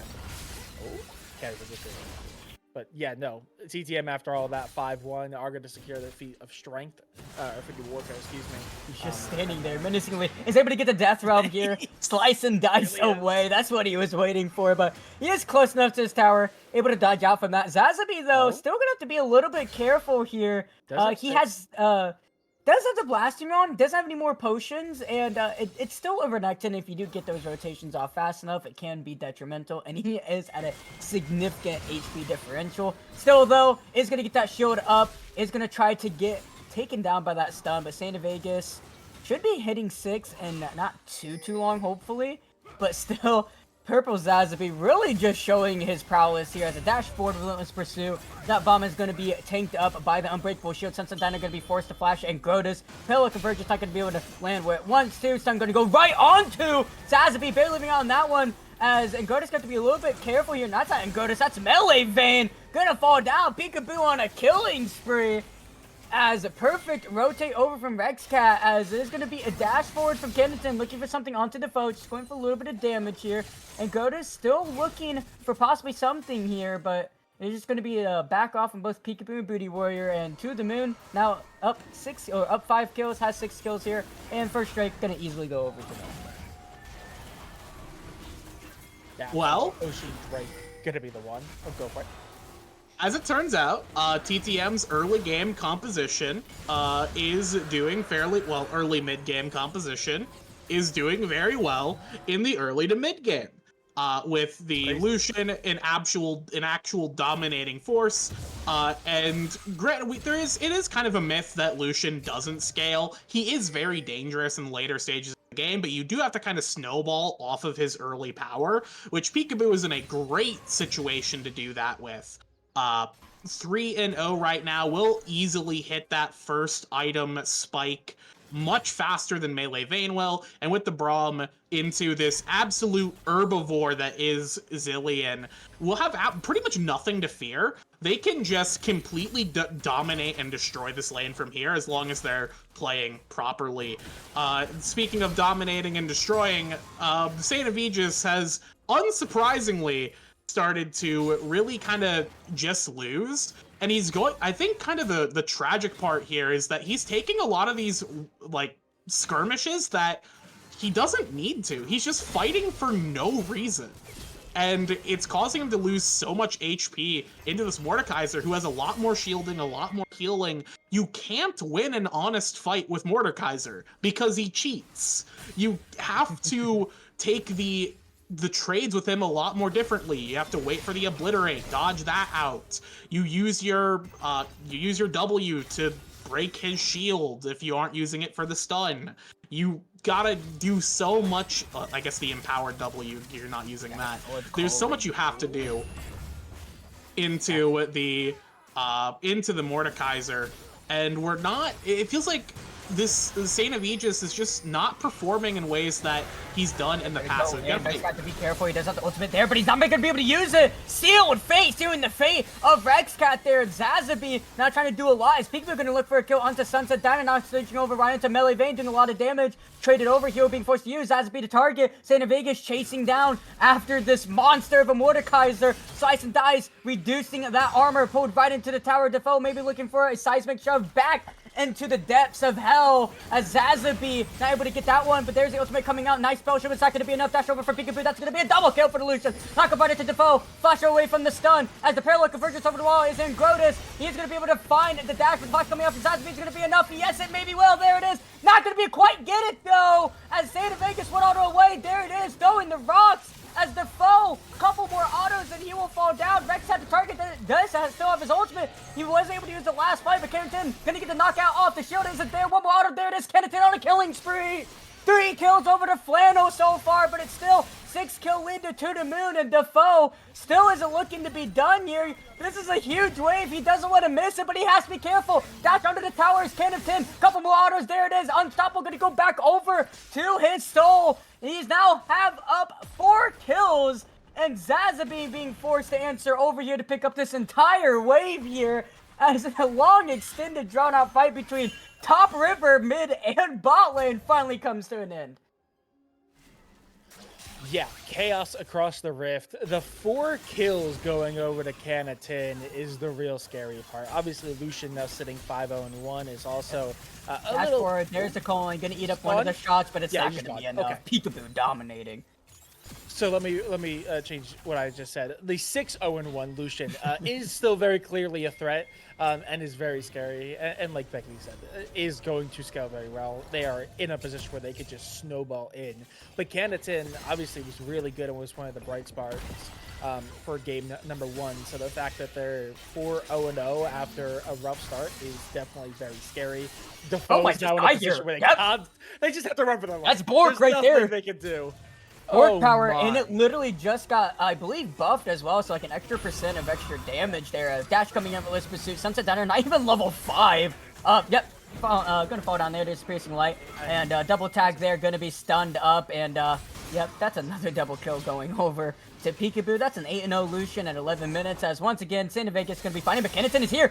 Is he gonna be able to find it? Not quite here, but it is gonna be a 2v1 fight into this top side here, but Canatin's still not done. Flash down coming out from Rexcat, and the Seal Fate is not quite up. There's a TP coming out as well, but once again to the top side, there's a Sunday gonna be able to pick it up. Santa gonna go over to Santa Vegas. Canatin still hasn't fallen down. He actually lives, and that's a TP expended from Defoe. Peekaboo still going to go forward and try to pick up as much as lane prio as he can, but still, Can of 10 up 2 levels in Defoe, and with that Bork, he's just gonna heal right back up and not even have to reset.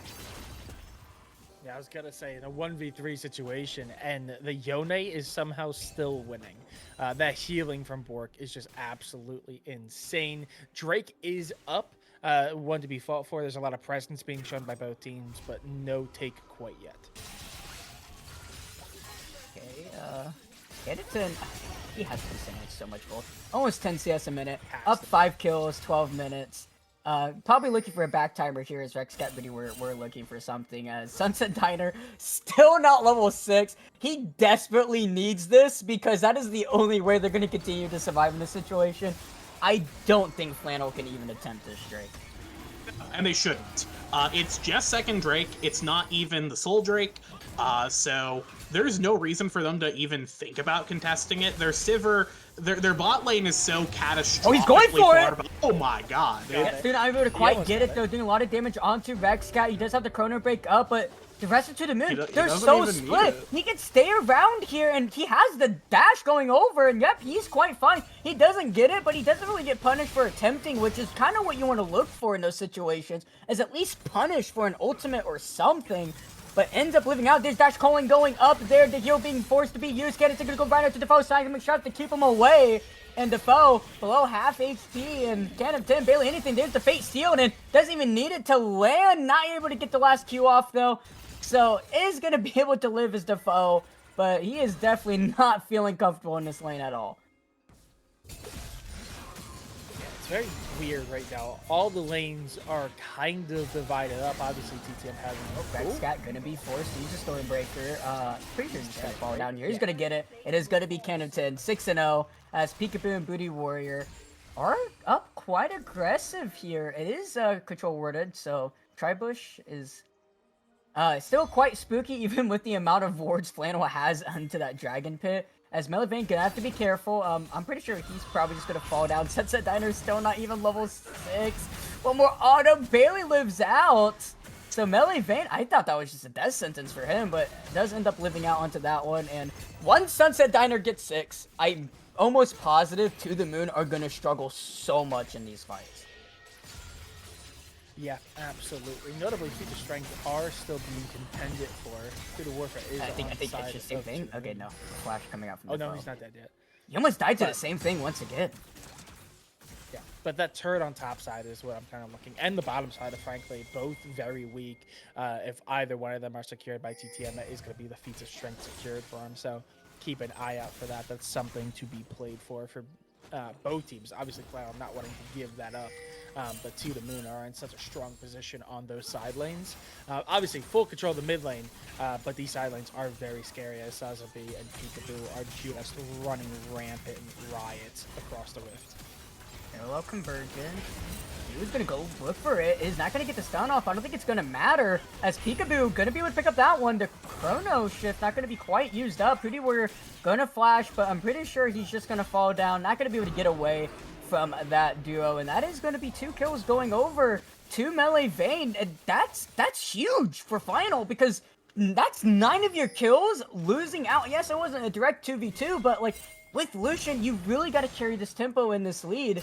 And with Rexcat being found out by Can of 10 here, he's going to try to stop this Shelly take. And it looks like that's exactly what he did as Defoe, about to able to get his Seraphs, is going to be able to pick it up here. Taking a lot of damage from Ingrotus here, though. And there's the dash forward.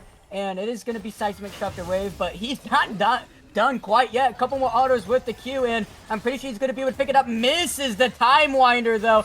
Does have the Chrono Break. Tried to get greedy for the kill. Might have been dead anyway because of Rexcat, but it is going to be Kenneton onto this mid lane tower. That Seraph's Embrace just finishing saved the foe there. Absolutely. Do see the TP come through, so not too much is going to be lost from Defoe. Turrets on the side lanes still up, by the way. All for them. Yeah, Storebringer is there. Fate Seal. Oh, jeez. Godlike. It's Just non-stop fighting both these teams, and it's going to be a 2v3, but it is still the ultimate up from Sunset Diner. It's going to be stun, going to go off right into Can of 10. Is the ultimate going to be used, and going to fall down here to Zazabi's passive. And we'll see if Kenneton can get out of this alive. Is going to use his E, though. Doing a lot of damage. Doesn't mean to be careful. Here comes the gun. It's going to fall down. Pretty Warrior picking up that kill. Stun going to go on to the Braum. Defoe going to be the target. Pretty Warrior trying to stand behind Defoe to keep him alive, but just going to fall down the Saint of Aegis. Pretty Warrior on the wrong side of the map, and the hunt is on for this Braum support, as I'm pretty sure maybe he is going to be found out here. Is it going to be enough time? Might actually be able to get over. Yeah. Wow. Pretty Warrior survives. And he'll get the Peekaboo too, which means he'll have a lot of protection. Yeah, somehow, some way, finds a way, even tanking 2 turret shots in the process. Like I said, the side lane turrets are so low. That is going to be the tier 1 and 2 secured by Peekaboo on that side push. So that's going to be a lot of extra gold into that Lucian's pocket on top of all the gold that they got from their 9 kills. So the item advantage firmly in the side of TTM here.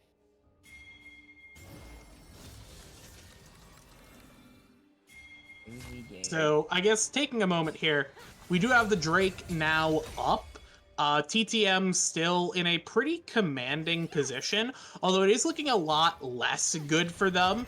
Melee Vayne has picked up a couple kills at this point, although is still infinitely far behind relative to Peekaboo. We do have, of course, Can of 10, who, if you've been watching Flannel like I do, this is the situation where you just close your eyes and you pray. You pray for Can of 10 to save us. And this may be a game where Can of 10 has to save us because it's looking a little rough. But we do see a potential fight starting here. Mordekaiser's on the side, so Purple Sazabi is gonna be getting a lot of value the longer it takes Flannel to execute here, but they're gonna start the Drake.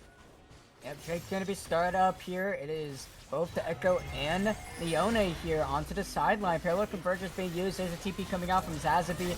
Drake is getting lower and lower. Kenton looking for something onto Rexcat, who's going to go over to, and that's going to go over there. Ingrotus is able to pick it up, takes it away. Kenton to keep him low, but nice stun and damage coming out. Zazabi getting quite low here. So is Booty Warrior, but he is into the death zone. Going to come right back out, but Saint of Vegas actually able to pick that one up. On a killing spree is him. Seismic Shove, though, gonna fall down. Booty Warrior gonna pick up that one, but it is gonna be Drake going over to Flannel, and Saint of Vegas is gonna fall, but 2 on To The Moon that's actually Flannel winning out on that fight. Yeah, which is huge for them. And overall, the fact that Canatine falls down is not amazing.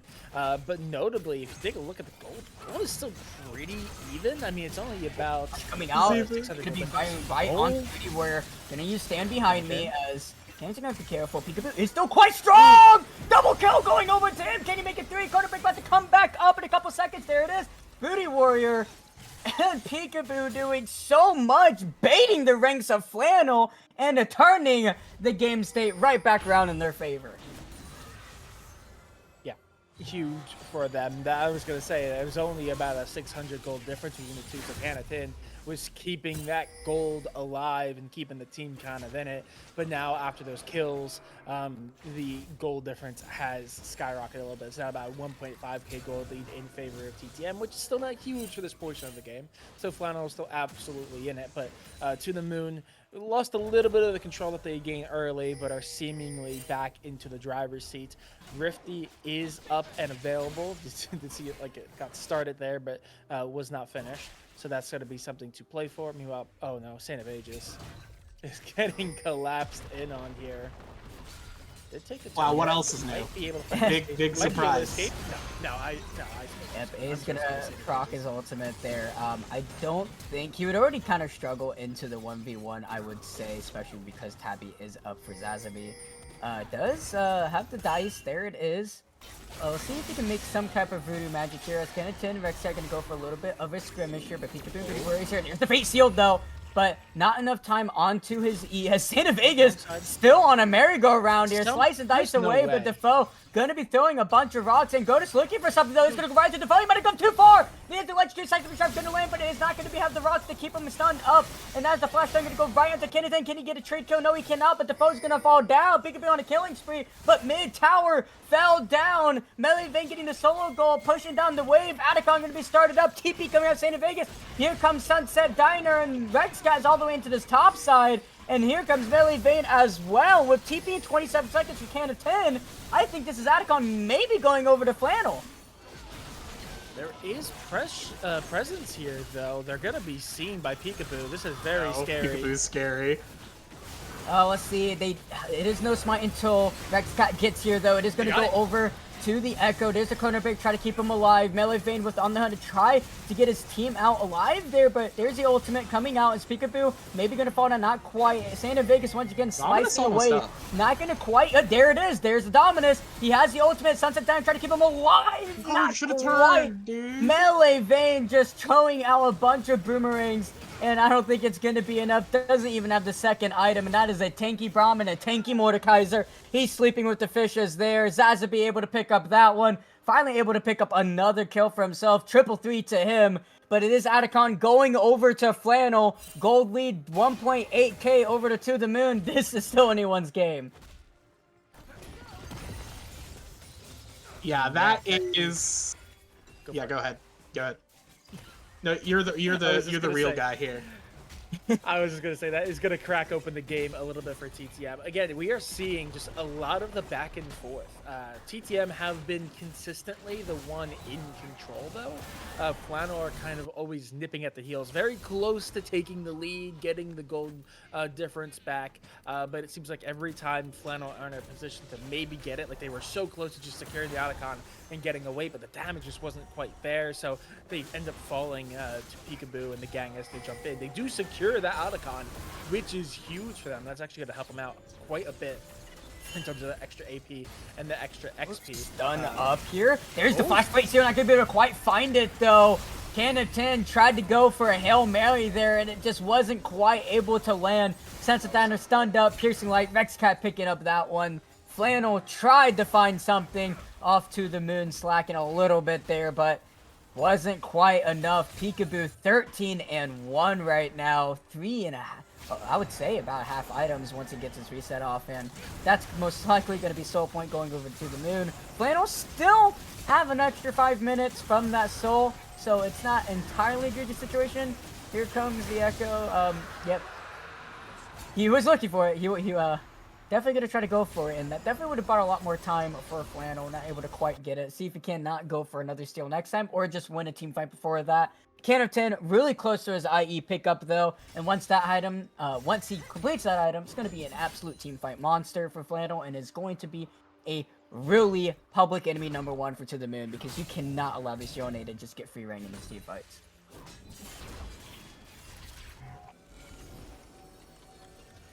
So, taking a moment here to kind of look at the full game. We got 30 seconds on Baron as Peekaboo is just gonna kill. He's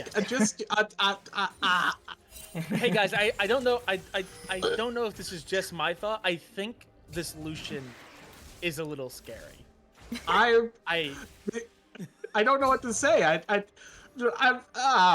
You flash This- forward too. On top of that, it's this- like seeing an Ash arrow, but flashing forward and not flashing to the side. Yeah, it's true. There it is. Truly Gonna find three. powerful Such a game. gonna flash away. There's the face of butter to Peekaboo. He's taking a lot of damage, but the exhaust going to go out though. But still, about to fall down, taking very low. And does have his ultimate up. He's gonna use it. Look for some Peekaboo. Shot that going on him. 1,000 gold. Richard Pale Converter's gonna go down. Can he survive long enough? Yes, he can. Stun going on to Rexcat, and Grotus has to get the hell out of dodge. And it looks like he will be able to. Saint Vegas is now here. Kennington's still alive, pushing down this mid lane, healing up with that Blade of the Ruined King.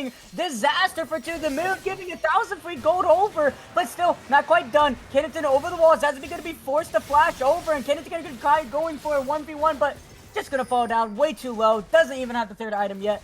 Might be able to pick it up. There it is, i.e. now completed, but Angrotus going to reset off there. Very close. Less than 1,000 gold, I imagine, to that Rabadon's death cap. And once that happens, now you have a double threat you have to worry about. And Echo, considerably harder to realistically deal with when it comes to diving than I would say maybe even a Yone, just because of the tools he has in his kit. So, To The Moon, they have a very strong Lucian, but Flannel have a lot of answers to just pop them out of these team fights. yeah. The watching Peekaboo just absolutely delete someone. It gives the same. I know it's a completely different esport, but there's a very famous clip from Valorant from Bren, one of the main casters for Tier 1, talking about it doesn't matter about the strategy because it's an FPS game. You shoot them in the head, they die. You shoot them and they die. You shoot them and they die. It feels very much like that, where Peekaboo walks up, he presses R, and you die.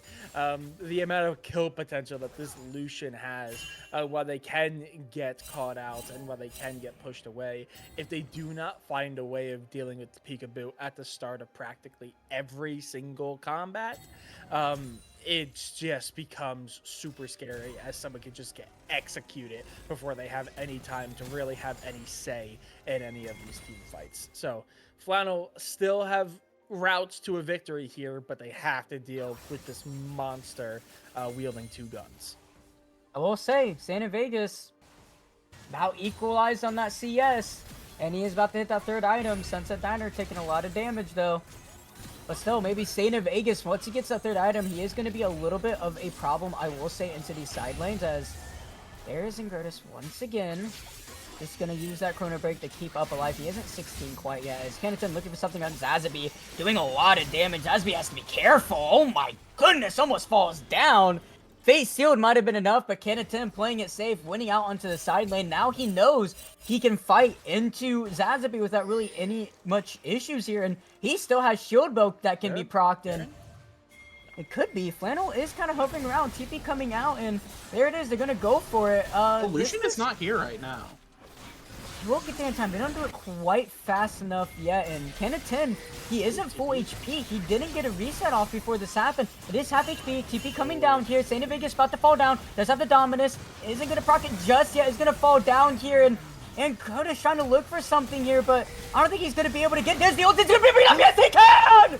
And Grotus, the jungle master here, apparently, as he just able to save Flannel off of a blunder of a play there.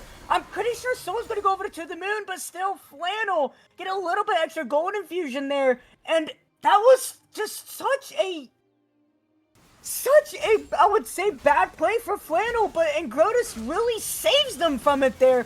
With that steal, quick thinking with this Chrono Bait, going over the wall, but I think baiting, what was it, Zazabi over with them, or one of the members, I'm not quite sure. But still, it is 8 seconds on Santa Vegas. I'm pretty sure going to maybe pick up this tower, possibly the inhibitor as well. Echo is still 13 seconds. There they go. They're going to pick that one up. And as Rexcat is picking up this soul for the rest of To The Moon, 10 of 10. Now finally looking to pick up. Let's see, he has a little bit. I think that builds into a GA. I know it builds into Death Stance. I can't remember if it builds into GA or not. But still. These teams are just explosive. Yeah, that play giving Flannel a bit of breath of life, because I mean, you saw just how much they just took from that base, and that was without the Baron buff. Just the advantage that they had in manpower. Imagine if they had the Baron buff minions and the Baron buff champions.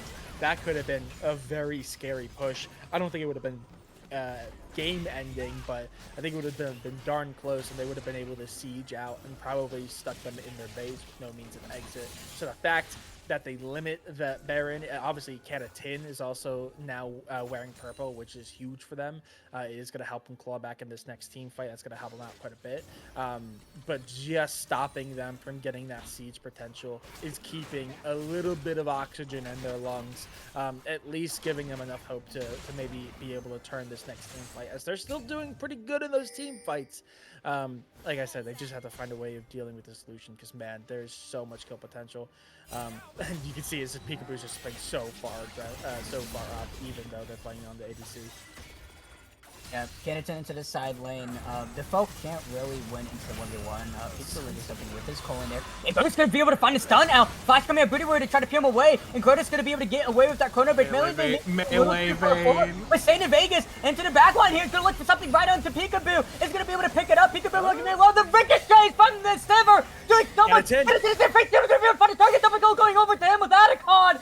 Oh my goodness, double shutdown, big gold infusion to this monster of a mid laner, as To the Moon looking going really anywhere with this, and Goda's gonna find Vex over in this recall here, might be able to pick him up, maybe not quite. Seismic Shove gonna find Saint Vegas stunned right onto Zazaby, but it is the death realm. Zazaby gonna go over to Saint Vegas, but the foe gonna fall down. Zazaby might be able to pick up Saint Vegas, but can he pick up anybody else? Yes, he can. Found Melee Vein, but with Kennington there, and then Grotus gonna fall down himself. Did use the flash. Rexcat is here. It is still 13 seconds of Peekaboo, 6 seconds of Booty Warrior. They're looking to pick up this tower, and there's nothing Rexcat can do about it.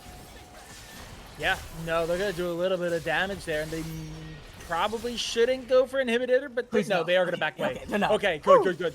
That would have been very sketchy if they tried to stay. We're learning! Woo! But that's huge. That propels them forward. They now have the gold lead. Those kills and that shutdown is massive. And Grotus, no, it wasn't worth the smite. It wasn't worth the smite. Yeah, there's the chrono break. He's still getting over with the parallel convergence though. A lot of damage going out. Face shield onto 3! Back up at the phone down. FXP. And Grotus to the timeline. There's no one alive. That speed is insane! Sunset Diner walking forward to block the rest. Rexcat falls down. 38 seconds till he comes back alive here. Can of 10 with the triple fate sealed, stealing the fate for Rexcat there, and almost for Peekaboo.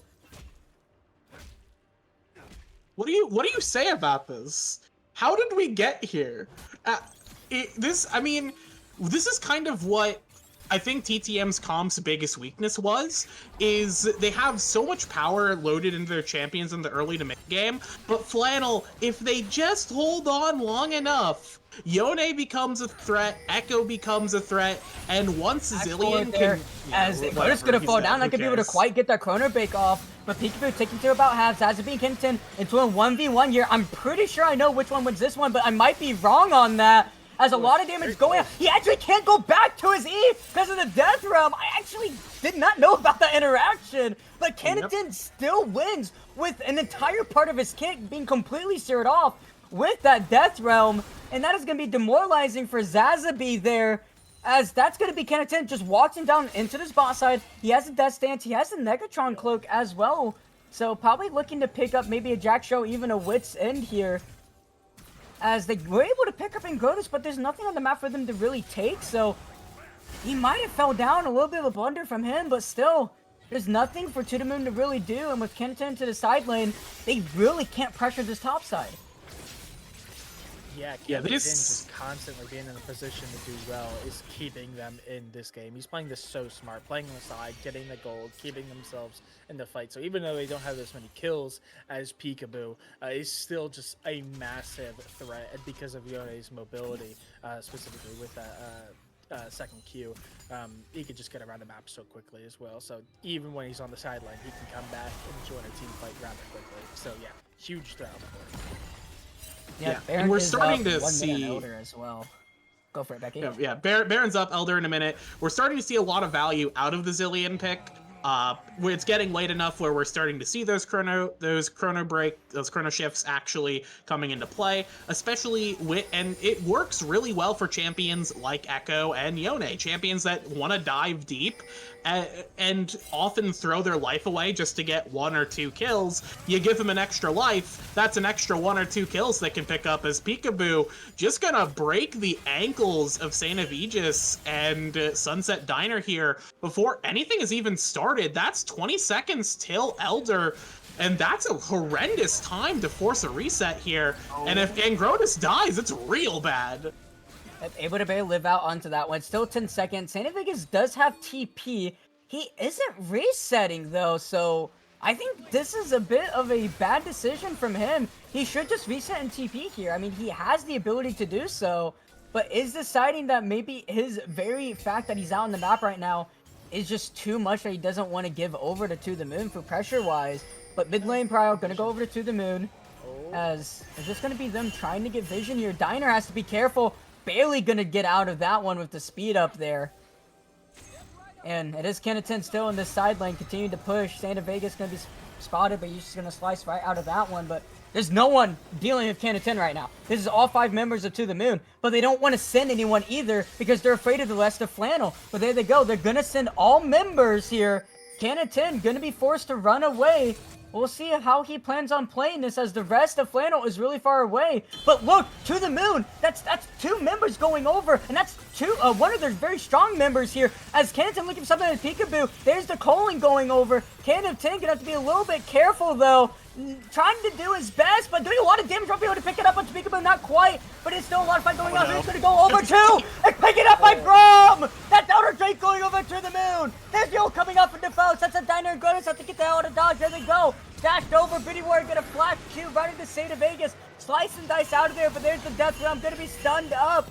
And Grotus being forced to flash, looking for something, anything, but he's not gonna be able to find it. Oh my goodness, Booty Warrior coming up clutch, paying his dividends back to Angrotus when they stole the objective earlier. I think that was a 1 or 10 HP steal, I'm by pretty the way. sure it was. Yeah. That was both smites went down, and then Braum ulti killed it. It had to have been like 10 HP. Literally 1 HP? 1 HP. That's what it looked like. It literally looked like Braum finished it at 1 HP, which is, I think, somehow the worst way that could have gone for Flannel. If that happens to me, I've already hit Alt F4. I'm going to make a sandwich and not thinking about League of Legends for the next 5 minutes. But, you know, it feels really bad.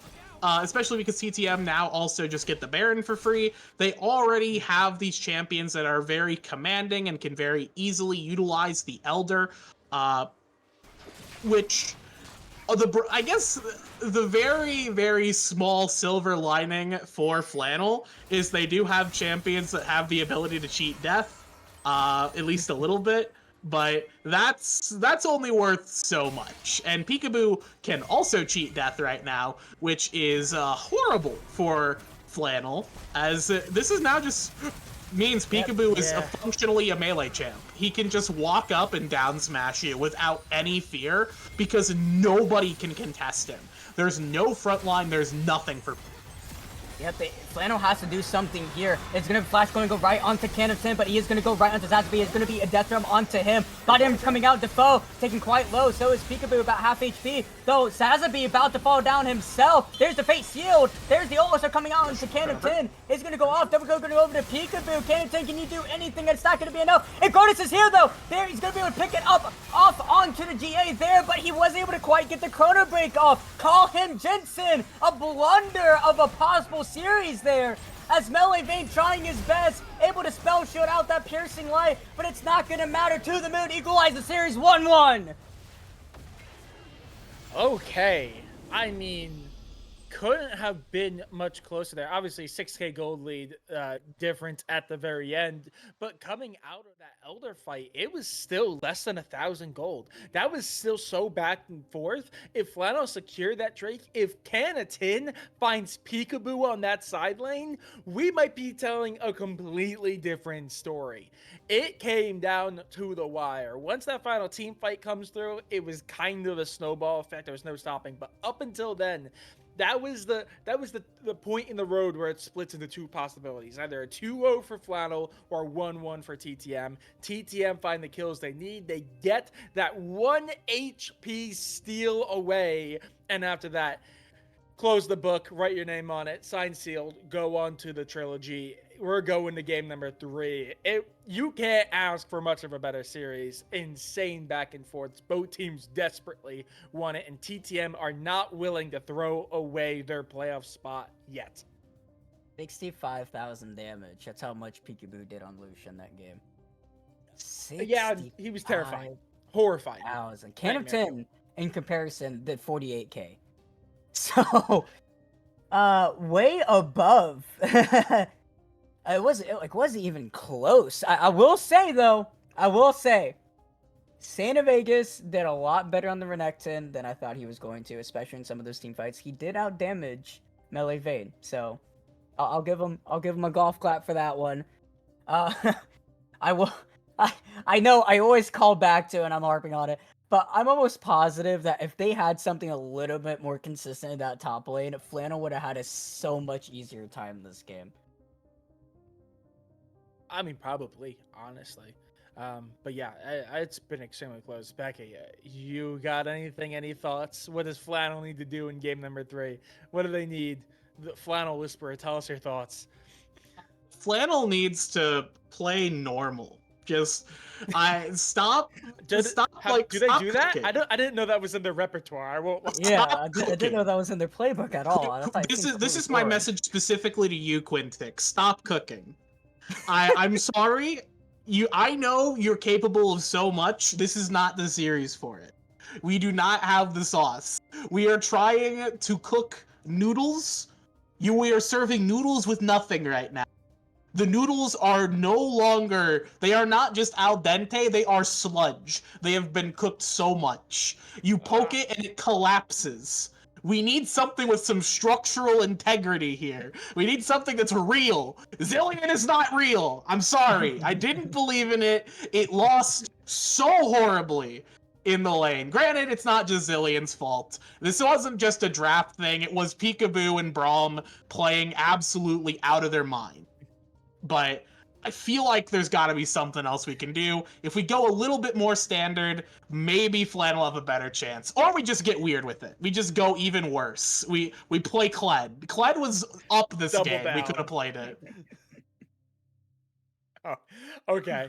But that being said, we are going to send it to a quick break. We'll come back with game number 3. Don't go anywhere.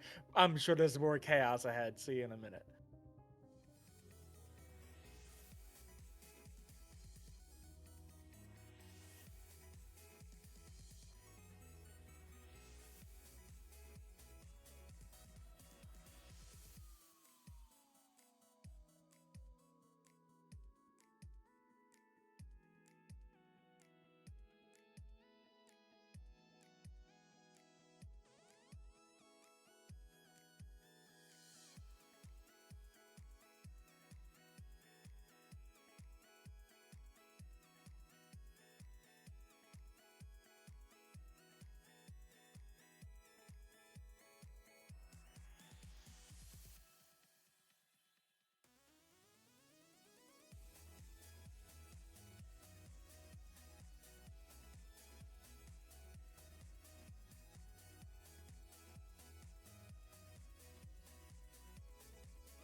All right, everybody, welcome back to game number 3 between To The Moon and Flannel. Swapping sides once again. Flannel onto the red side, To The Moon onto the blue side. Oh my goodness, Becky, Soren, we are having a banger of a series right now. Last game and of the last day of the reg season as well. On top of that, next 2 weeks we have playoffs coming up here. So both these teams are definitely, I would say, showing like they could be easily favorites. At least definitely going at least semifinals.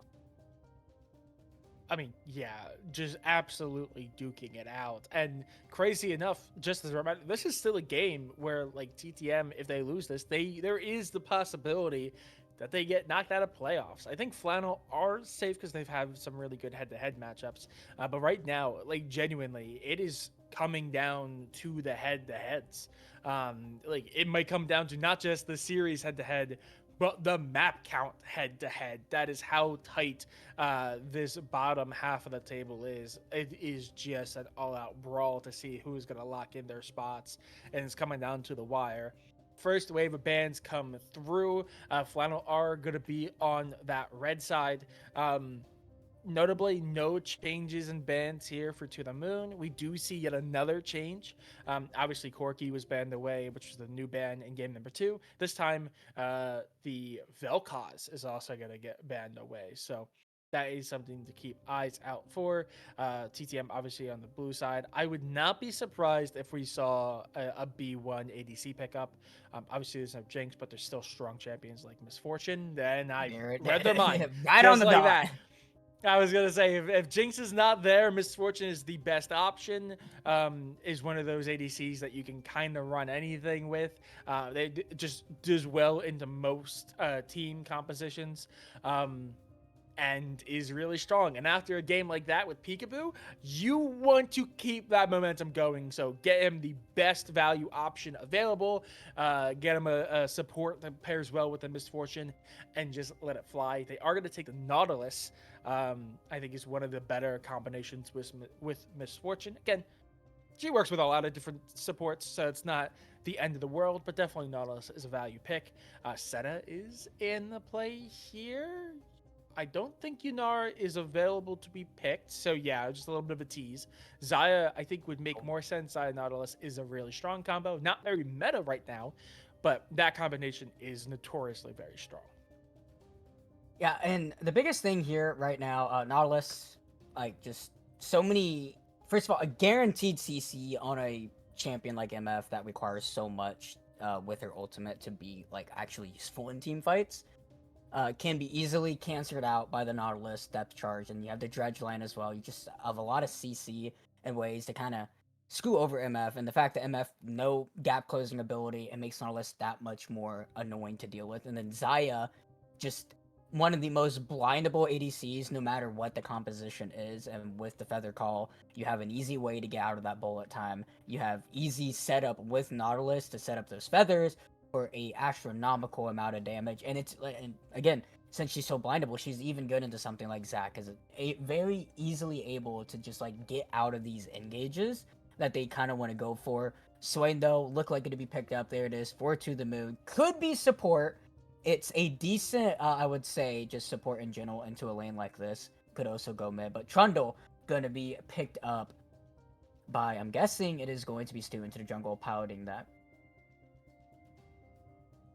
Yeah, we've seen Trundle rise up in the prio very highest quickly. win rate. He's tied, actually. Second place. Trundle is 85.71. Yeah, I mean, I think we first saw it in the rescheduled game, at least on stream. We saw it for the first time in the rescheduled game, week 1, and it's been in every single game I think since, or at least every single series that we've had cast it, either picked or banned. So, and there he is. There's the Kled. Yeah, the Flannel Whisperer strike again. You got him. Yeah, no, Hey, I mean, listen. Kled is Saint of Aegis's signature pick, and with the Renekton taken off the table, the Alawi and Aatrox bans definitely indicate that they were looking towards this Kled. I'm kind of surprised that TTM didn't ban it, but they value taking out some of those late game can of tin options. like the Kassadin and the Kale that could have been really good, especially if they end up with the Swain in mid lane. TTM, I think those were smart bans, but it does open up the opportunity for the Kled, which means that TTM are going to answer with something. They choose Garen here. Garen is certainly fine into Kled, but it's gonna end up being can Kled make it work? And it will be that we have the Seraphine. That is not guaranteed to go to support because I know Defoe really likes Seraphine playing Seraphine mid, so it could still end up being Swain bot lane with the Seraphine in mid, depending on what Flannel go for with their mid lane pick. And it looks like they're thinking about the Azir here. Very interesting. Not something that not really something that I would expect Tin to play, but I think it fits all right with what Flannel have right. Yeah, I would say it kind of like really adds on to kind of what they want to do here, and that's a lot of disruption. I will say in general, the biggest thing I'm looking at is the Swain pick, because like I said, it's not entirely could be mid lane, it could be Seraphine mid, because I said Defoe does like to pilot this champion. Swain support, it is still going to be an annoyance for Flannel, but Swain support might actually be better for them just because there won't be an economy for this champion as much, and he won't be as much of an annoyance to go through. The other thing that I find kind of a little interesting, just due to the fact that you see the Swain pickup and you do see the Zac pickup. Looked over the bans, I didn't see it just to double check, but Silas was also an option that was still up, and I know that's a lot of people like doing is picking up the Silas into the Swain. It's a very easy and free matchup in general when it comes to just overall team composition, and if they ended up going with the Seraphine anyway, it's also another really good ult for Silas. The Justice from Garen ultimate could still be good. Even the ult from Zac and MF are some things that you can take that are gonna have good value, and then obviously you always have the Demonic Ascension that is going to be good pretty much no matter what. And I feel like Azir is still a really good pick because disruption against this comp that To The Moon has built, like stopping the bullet time, just separating Garen from the fight in general, things like that, is just going to be so strong for kind of what Flannel wants. Because right now, Flannel has so many people that are just kind of hard to kill. Kled, in general, just a very annoying champion to kill in general. Trundle is not really someone you want to really go on, especially with his subjugation, making him more tanky and making a tanky target squishy. And then obviously, like I ran down with Xayah, just a very overall safe pick. So right now, it's just a lot of disruption and utility that Flannel has that kind of make it really hard to engage onto them and try to find a wombo that To The Moon has built up with their comp. Yeah, and honestly, overall, I actually think I like both of these compositions pretty much equally. I mean, the last two games we've had two pretty big gaps in terms of team composition, where both sides have had just kind of Exodia comps where it was very reliant on a bunch of champions that did not have a lot of chemistry with each other to just get ahead and win. And it actually does, yeah, Seraphine is going to be the one going in the mid lane, and it is going to be support Swain. But overall, I think both of these team compositions very clearly have the way in which they want to go. I think they both have pretty good front line, back line support, a lot of damage, scaling options as well. I think. I don't think this will be as chaotic as the other two games because, man, trying to get ahead on a team composition that was as crazy as Flannel on game 2 and TDM on game 1 just makes the game so much more chaotic. But I do think this might be an even closer game than either of the two previous. So I'm looking forward to this. I think this is gonna be a banger of a matchup. This one definitely has the most setup for kind of being a lot more slower of a macro based game, especially because Absolutely. a lot of these champions aren't inherently strong early game and dish out a bunch of damage. They do like to scale up and at least get a couple items. So we could see a little bit of a slower game going on here. But this is To The Moon versus Flannel. Anything is possible here. It is game number 3, so there is that to throw in as well. Neither of these teams really want to give up a win if they don't have to. So slow and methodical could be the approach for both these teams. They both had the comp for it. But game number 3 is going to be coming up here in the next few minutes once we get done with the spectator delay. Do not go anywhere.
Alrighty, welcome back to game number 3 between To The Moon and Flannel Esports.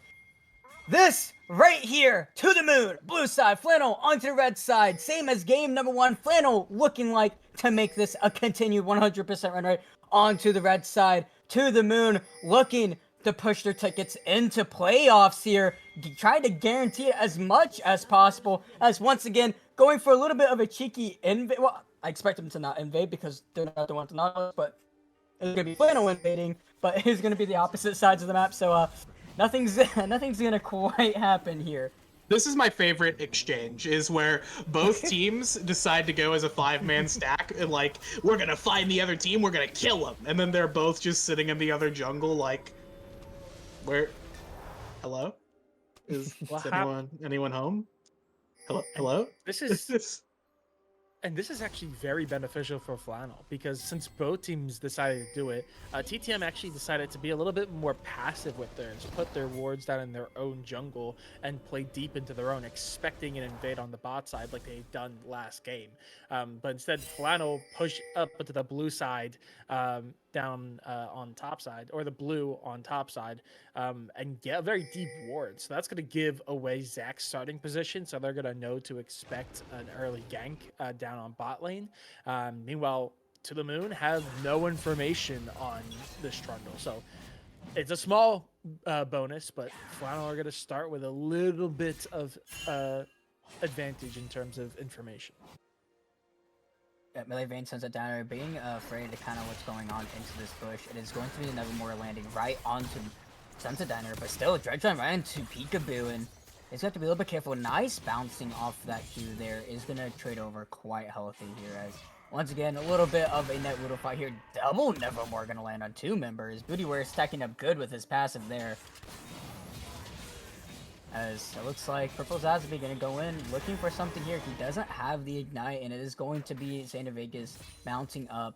Is only about 3 minions away from level 2 here, and Ingrodus is up onto this top side, so he's got to be a little bit careful. He is deciding that once the wave's this far pushed in, he doesn't want to try to go for anything else, but it is going to be him walking because they do see it on the board there. It's going to be the flash with the bear trap on a hook here, and it's going to be a chomp slowed up here. One more, and there it is. First blood going over to Ingrodus here.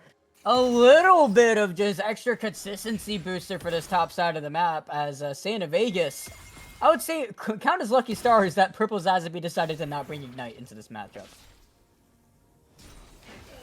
This is the payoff. Sorry. This is the payoff for Saint Avegis. He's now lured Purple Zazaby into a false sense of security. He's obscured his power level, and now in game 3, we're gonna see the Saint Avegis pop off. It's gonna go absolutely brazy. Mark your calendars. It's gonna look crazy good. Nobody's gonna believe it, including me. Dude, that's all it is. It only takes one game to really just switch your opinions on a player here, and this could be the game for Santa Vegas. He did get his comfort pick here. Goat is finally going to hit level 3 here. Scuttle is now spawned up. He is quite behind onto this CS because he did have to deter after his sucker camp into that top side. But still, I think he's going to be happy doing that for Santa Vegas here. This is still a good way for Aegis as well. He's able to farm this all up as the foe. Got to be careful. He does have the flash. That is the dash forward, the shifting sands from Can of 10. Is the first be careful because the chomp does so much. Didn't even use the flash, and Can of 10 picking up a kill for himself. You're definitely do not want to get the ball rolling on Azir early, because once that starts happening, you cannot stop it. As Vexka looking for something in Sunset Diner here, gonna be able to pull him away from the ward, and it is going to be a flash coming out, gonna fall down. Peekaboo walking just a little too far forward, maybe looking for something as Ingrodus, but decided against it. Kill gonna be traded over to Rexcat there. Probably would have preferred on Peekaboo, but still, with how the first couple minutes ago, you take any kill you can get. Yeah, absolutely. But, I mean, we're already seeing the value of this Trundle pick, excuse me. Ingrodus already involved in 2 kills, getting that Azir ahead, keeping this top lane in their favor, even though now this Kled is down a level. So, at least for the time being, control is back into Purple Zazaby's hand. But the fact that that extra kill meant that Saint Aegis is not terribly behind is pretty good, because once you start getting to that level 6, that healing and I mean the fact that you can get back on Scarlet is just going to make this lane a nuisance for this Garen. But across the entire map, just 1 kill away for Flannel to secure the feat of Warfare. We're seeing both junglers want to take very heavy fights. The fight going on between here is W is going to fall down, so that's a lot of the damage resistance being canceled up, and St. Vegas just going to follow him up, get a good trade off.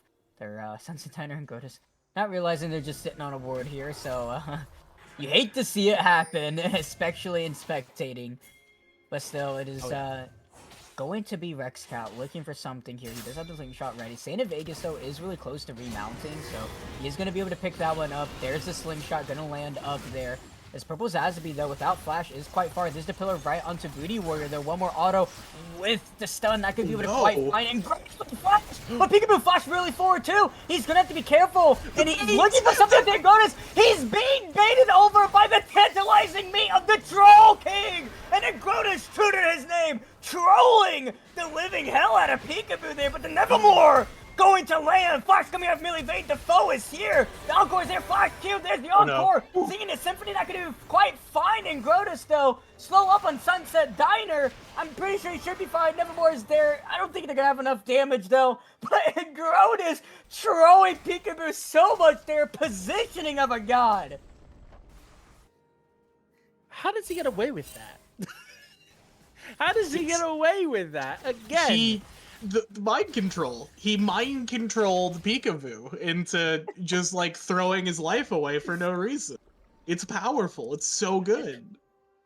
And Melee Vang does die there, but does secure the kill. So just like it's been, I mean, it was the case for game number 1, and even in game number 2, Canatin was also in that category of just the fact that once again, where all the big carries, all the big threats on the board for Flannel have kills early. Obviously, none are, 2-0 start like we saw from Peekaboo in game number 2. But they're all in a position where now after those ganks, they can kind of steamroll, get control of their lane if they play it properly.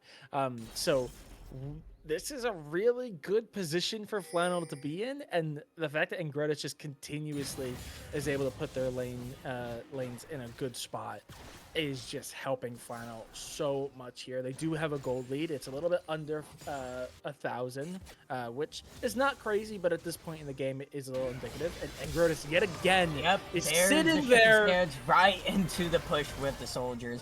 Emperor's Divide. The foe right along the pillar here. Chomped up.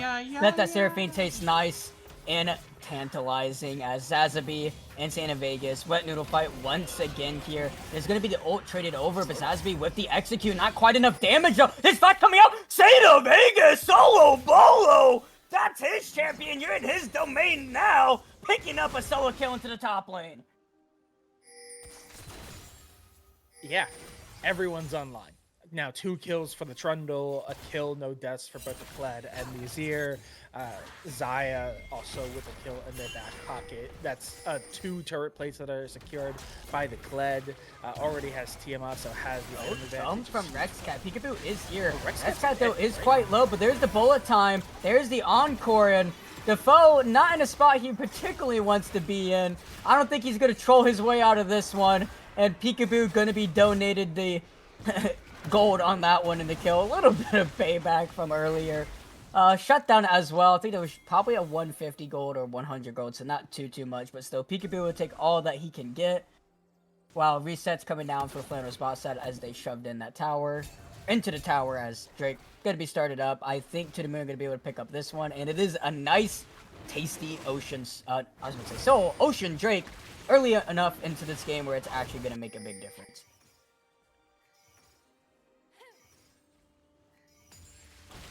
So with Go for it. yeah, so with this first Drake getting picked up, we do have Angrotus. He's walking in just to kind of see what's happening. He may actually just straight up die. Okay, we've got the pillar. Pillar man. The pillar man is all right. As yeah, that's gonna be dragon secured. The Grubbins. I'm looking for them. It's 1-1, and I think Saint Aegis is finishing off the last Grubbin here. So that'll be 2 Grubbies going over to Flannel. But at the end of the day, that does end up Be it, this is definitely great for TTM. The fact that they're able to get a kill onto Peekaboo, get a kill onto Booty Warrior, even the Zac, because he's starting off with, he's building into. I'm gonna be honest, I have absolutely no idea what those items build into. I can't imagine what it is, but he's building something. He's gonna be building something that will have a bit of AP on it. So, it's actually fair. Okay, Proto Belt was the proto belts. Yep, that's Rocket belts. That's not what I would go AP wise. I think you want to pick up Leandre's. I think that's infinitely more useful. A lot of people, I will say, I've seen it a couple times because people like using the Zac ultimate and using the Proto Belt to like get that little extra distance.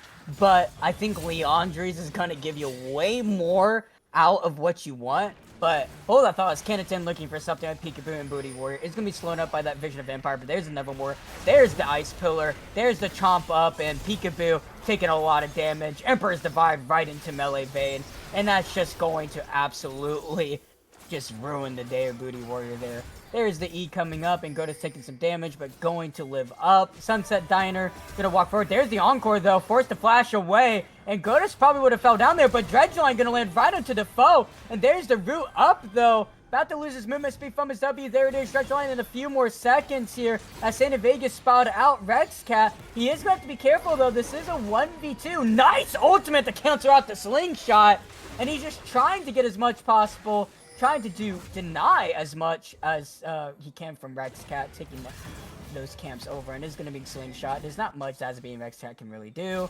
as the rest of Flannel are going to decide to go back to their laning assignments here. Reset coming off from Melee Vein. Flannel, though, nice roam over from Can of 10, able to infuse a little extra gold into his Zaya and to himself with those assists, and he already has his first item here, and Azir scaling this early on, this fast, almost 10 cents a minute, he's going to be scary quite fast. Yeah, absolutely. And we are in that weird period, and Becky, you talked about it in game number 2, where it's just that awkward in-between phase, 2 minutes until the next Drake is up, Grubs are already secured, so Grifty still multiple minutes away from that to come through. So it is just going to be a little bit of laning phase here, but we're not in a position where anyone's going to be playing too crazy. So I would expect just a little bit of maybe fighting for dominance. Obviously, ganking potential is still there. The Zac and the Trundle are everywhere, constantly trying to find and put their lanes ahead. But right now, I think it's been pretty even, trading back and forth. It doesn't look like anyone's too far ahead in CS besides the Azir. For something in Grotus, but Santa Vegas is here to throw on his way, but Can of 10 not that far behind. And this is the battle of the blue buff, battle of the agents here, as looks like Grotus not willing to give this up quite yet. He's gonna try to continue fighting for it, but I think they're all gonna call it off. Probably like, you don't need it that badly. Zac isn't really gonna offer too much with it either, as Sunset Diner gonna take some poke from Booty Warrior. Melee Vein Sunset Diner really don't want to try to force any type of 2v2 here. They're still quite afraid from that level 6 Demonic Ascender Booty Warrior. Rest guys have to be careful. Is going to be pulled away though with that fish hook, and it's going to take quite a bit of damage. There's the Proto Belt coming out. Zazabi target now is going to be chomped up, and the pillar should be coming up any second now. There's the slingshot to try to keep him alive, but he's got to be careful. He might have just, fall down. He went ahead and just sacrificed himself for his top laner, as it is going to be to pull right onto Booty Warrior, right into the tower range though. It is going to be Melee Vein falling down and Demonic Ascension to make sure Booty Warrior stays alive. Really close from Flannel's bot lane to look for something here, but it is still going to be killed going over to the Moon's bot, as Angrotus again looking for this buff, and Zazabi, he has subjugation. What are you doing? He's a 1v1 king, and then Grotus just slams this crowd right into Garen. Dang, Darius, you were a part of that cinematic. You ain't winning that one.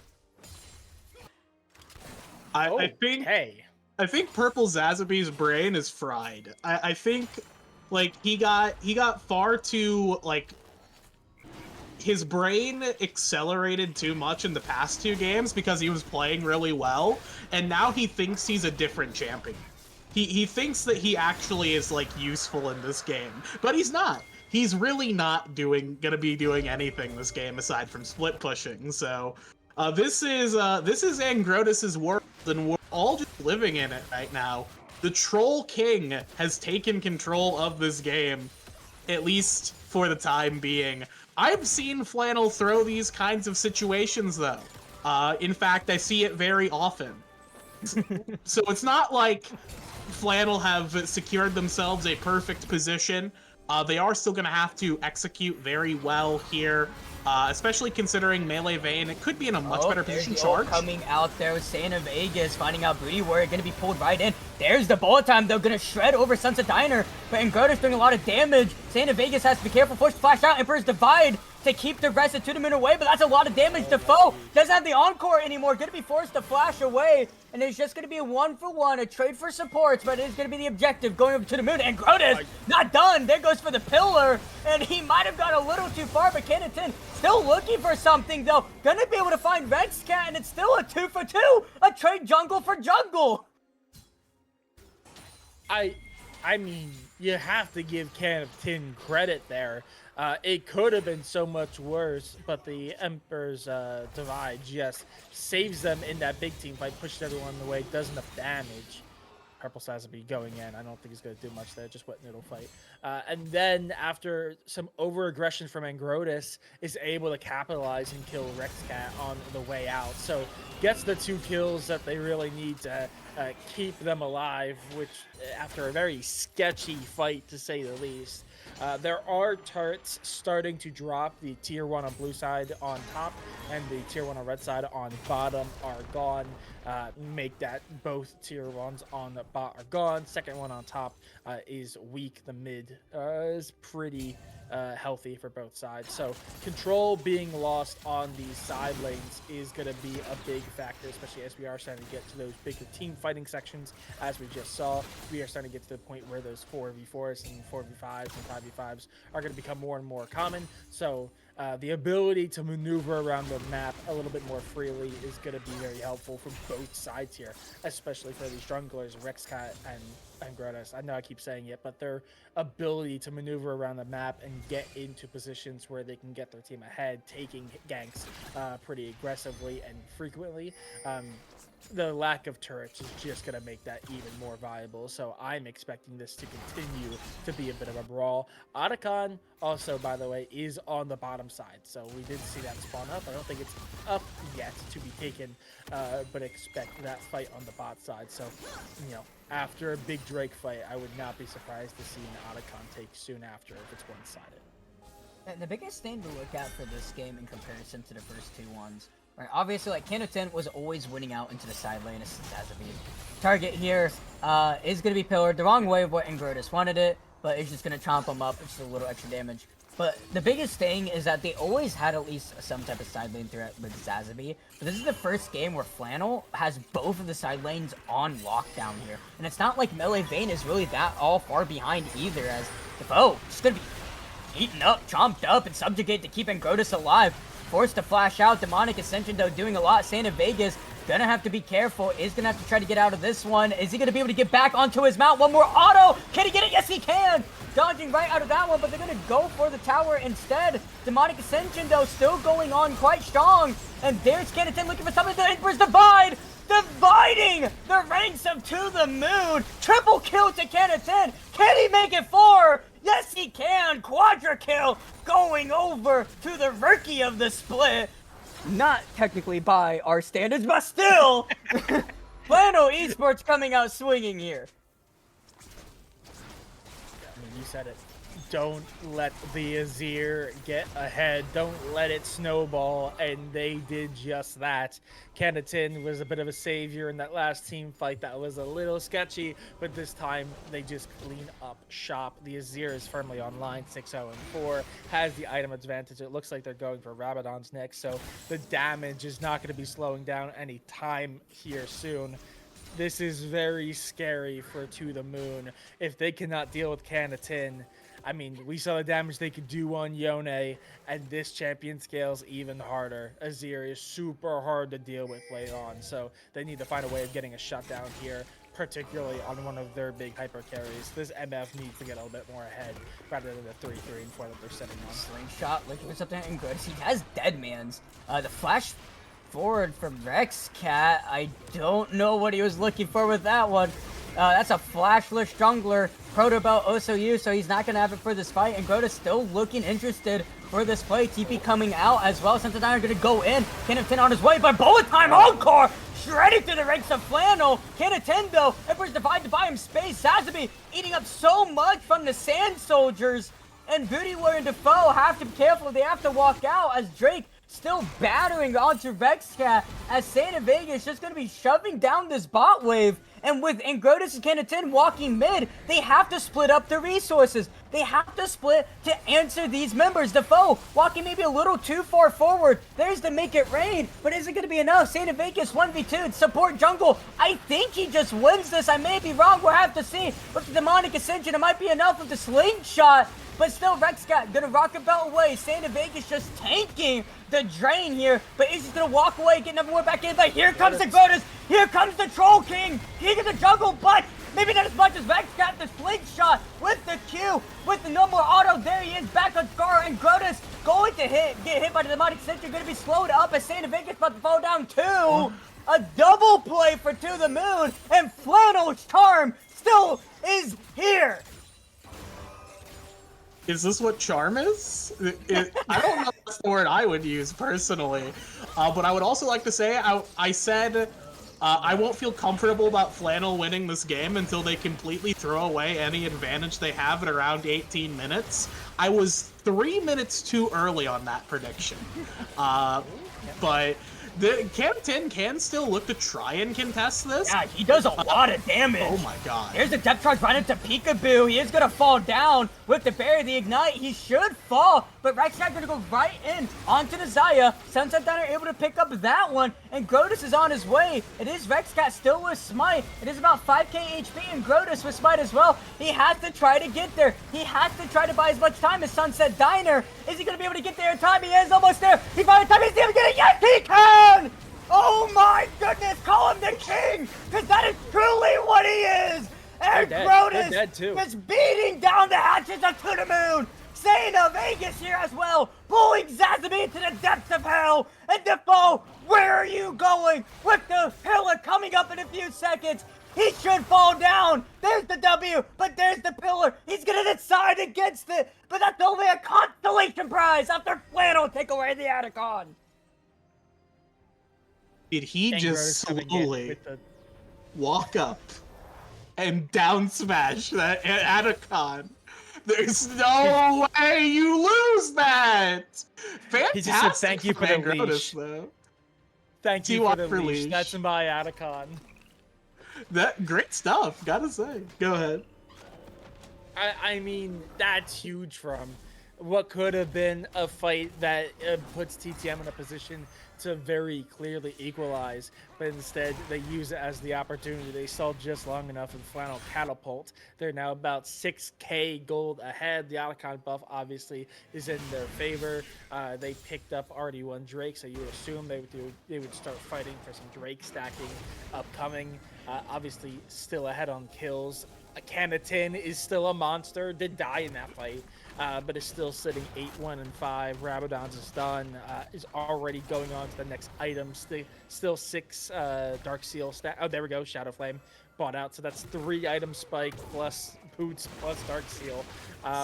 Yeah, it's gonna be a little scary for TTM to take any of these fights as long as the bird is in play. Santa Vegas, look, he has the Hull Breaker as well. So he's going to be very annoying to deal with in these side lanes because you do not want to leave him alone. You leave him alone even for just a second, he will rush down these gates. He will take your towers. He will take your objectives. But with him with TP, with him with his ultimate, he can join up these fights just as easily. And Sazabi is just not in a position to really handle him right now.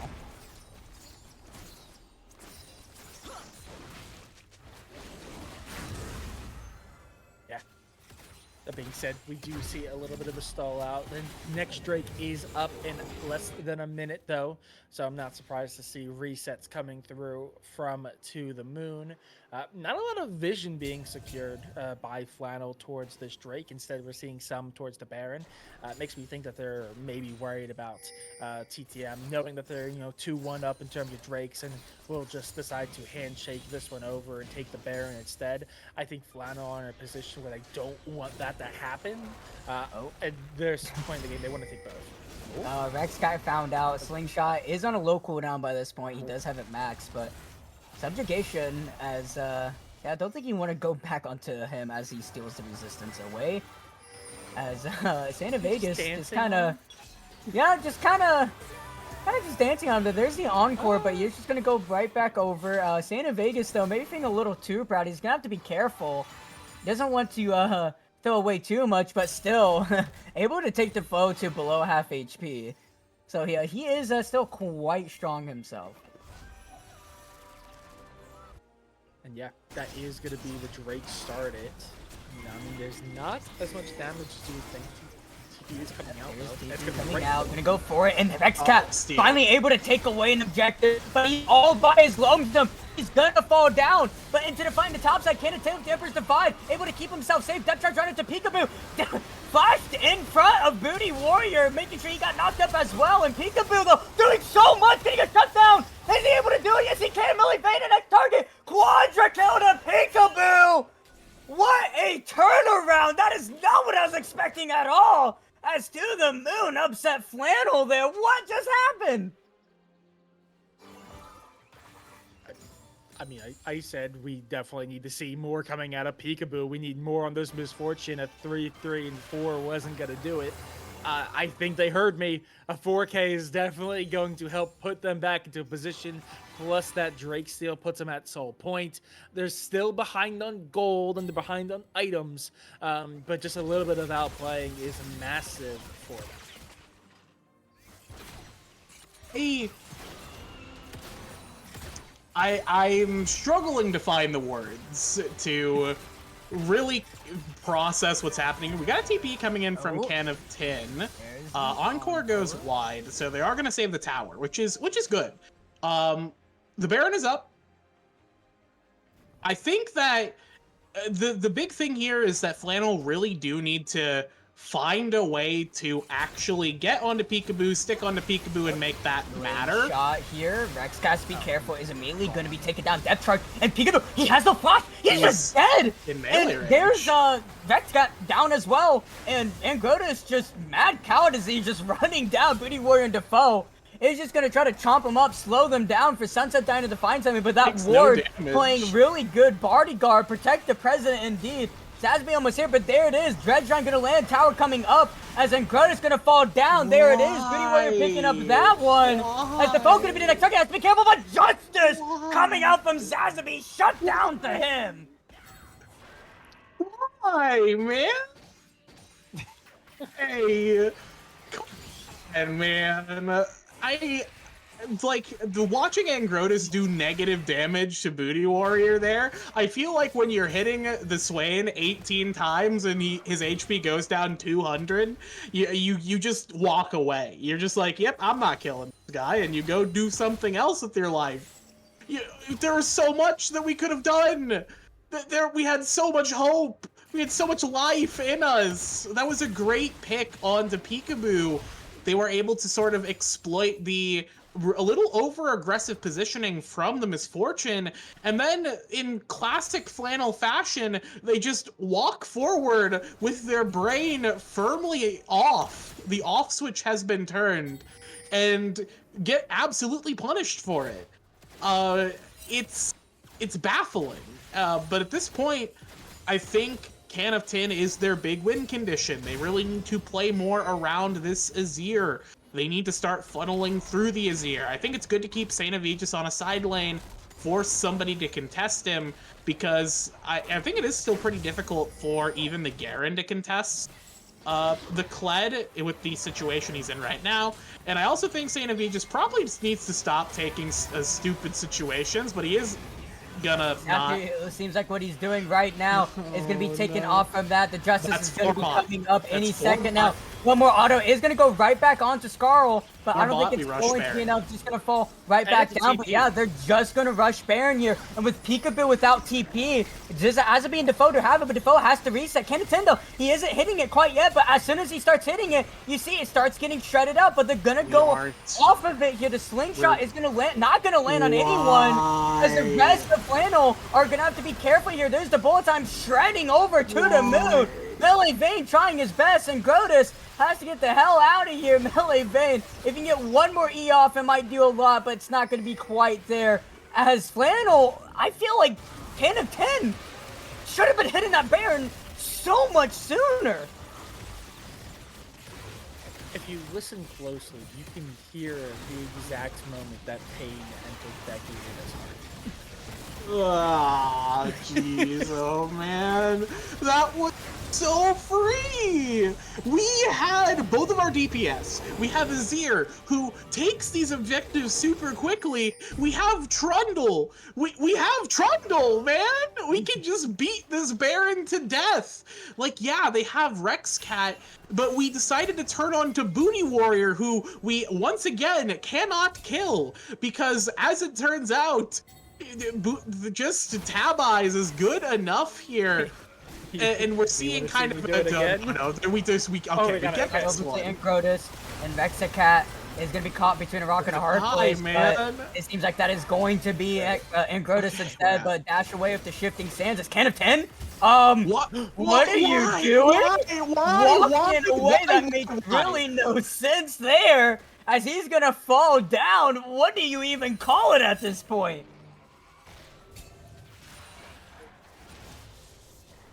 This is something. This is the team that almost lost 4v5 as the 5. This is that team. This is not the Flannel we've seen in other games, like in Game 1. This is not the Flannel we saw last week, who picked up a dominating 2-0. This is not the Flannel we've seen in previous weeks. This is the Flannel who are playing like they're chickens with their heads cut off right now.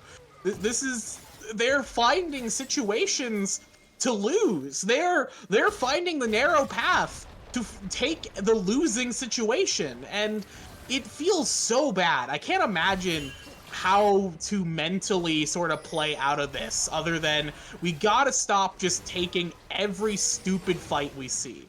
We cannot, and we no longer have the capability to beat our opponents to death. We gotta stop pretending we can do that. We need to play around Azir's range. We need to play around taking an actual fight.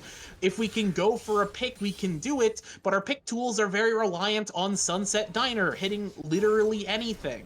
But Sunset Diner also just dies instantly, because this Peekaboo is so astronomically far ahead once again this and TTM are doing a fantastic job of playing around it, allowing Peekaboo to sort of position more aggressively. It feels like, I feel like this should be so much better for Flannel than it is, but they just can't get it to work. They aren't playing as a 5-man unit, and Angrotus is walking right just this is illegal. There's the encore though, so it is going to be an ultimate expunge, but the bullet time doing so much damage, taking out Sunset Diner. The Santa Vegas Booty Warrior though, have to be a little bit careful. He's about to fall down. That's taking a lot of damage. Santa Vegas over the wall. Melee Vayne is now joining the party, but he doesn't want to go too far forward, as that is going to be really no objective up for anything to really play for. So it can just be a possible just walk back here, as Zazabi is up alone into this top side, so they have to answer him. Yeah, and I think the big thing, on top of just the weird plays and decision making, this whole team composition is built around disruption. There's so much disruption. We were talking about it so much in the lobby when we were looking at the draft composition, and yet it seems like every fight, Peekaboo just gets that bullet time off without any conflict. There's no one going for it, no one disrupting it, and it just rips through the front line. And despite it being the case for like the last 5 or 6 fights, and them having the tools to stop it, they are just using those tools too early, or they're doing it too late, and all that damage just means that the fight gets turned into TTM's favor immediately. TTM are doing a very good job at capitalizing off of Flannel's mistakes, and they are doing a darn good job, don't get me wrong, but Flannel, a lot of this comeback from TTM can be attributed to Flannel just not playing properly or taking fights that they don't need to be taking. Sazabi, though, has to be careful. Taking a lot of damage. It's going to be pulled right back. He's going to be forced to flash, and Grotus is now going to be looking for him. And it's going to be pillar over. Surely you see him. There he is. Okay, we're not trolling that much. Shutdown going to go over to Can of 10. Santa Vegas definitely showing that he does just win out into these 1v1s into the side lane, though. Santa Vegas has gotten to that point where he is quite strong into these 1v1s. And with Garen dead for 40 seconds, that Drake could be easily going over to Flannel. I don't think To The Moon are going to want to give it up quite yet. But with some of that just, I would say, dive potential away from the Garen and not having to worry about it kind of going onto your backline. But Santa Vegas actually used his ultimate there, so he won't have that for this fight. Maybe he thought something was going to happen and nothing ended up happening, but it is going to be both of these teams dancing around. It is 13 seconds on Sazabi. He does have TP, but Drake can easily be shredded by Flannel before he even gets a chance to use it. Yeah, but Zach is if you're going to steal an objective with anybody, it's going to be Zach. He has the slingshot, but it's going to be so difficult. He's going to go right in, but it's going to be picked up by Kennington. Encore, though, on a lot of members. Horrible. Sunset Diner, though, just able to flash away. It is going to be Edge of Night eating up that one, but Santa Vegas into the backline. Booty Warrior trying to do as much as he can, though. Nice pillar. Melee taking a lot of damage, though. He could put a target. Going to get hit by that dredge line. Zazabi is here. Defoe going to be forced to flash. Shifting Sands, though, is going to be looking good, but that slow in the snare up onto Can of 10 is going to stop that from continuing, but it is going to be Peekaboo falling down. He does have both of his sums still, so he does have that up for next fight, but so does Can of 10. He didn't have to use Flash that fight, so he can just as easily look for a Flash divide if he can find it. I mean, we finally see a fight go their way, and how surprising. No one really gets caught in the bullet time. Yeah. No TP on Peekaboo, no TP on Booty Warrior, neither does Rexcat have it, so they're just gonna go right onto this Baron here, as Kenneton's looking for something onto Defoe, but is gonna decide going any further. I'm pretty sure this is just gonna go right over the Flannel. They shouldn't have any issues, and there it is, 1,500 gold, half an XP bar, in wearing purple. Flannel are looking for a power play in the next 3 minutes. Gold is even. We did it. Gold is even. Gold is even. This is a winning situation. I don't know if Flannel will get that was I think also just a really well executed fight by Flannel around the Drake there. But it really kind of did come down to TTM's entire comp is loaded into Misfortune, and if Misfortune completely biffs, that's it. That's the game. And it's a lot of pressure onto Peekaboo here to actually, get the good bullet times, follow up the Zac, follow up the Encore. There's so much setup for the bullet time, so it's not going to be too difficult.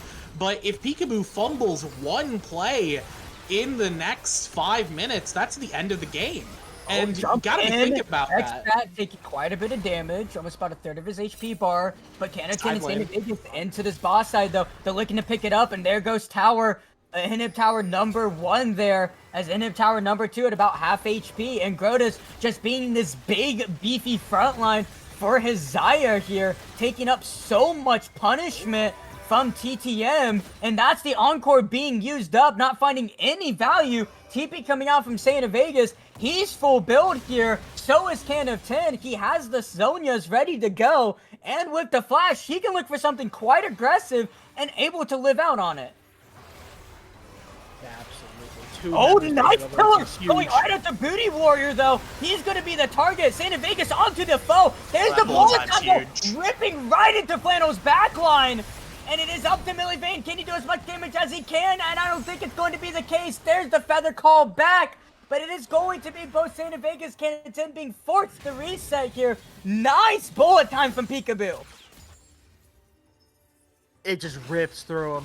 There's nothing. It was looking so good. Saint of Aegis on the back line with the flank. The front to back was looking amazing. They had the stuns, but God, Saint, that no, bullet time just why are you rips them. there? Saint, just go away!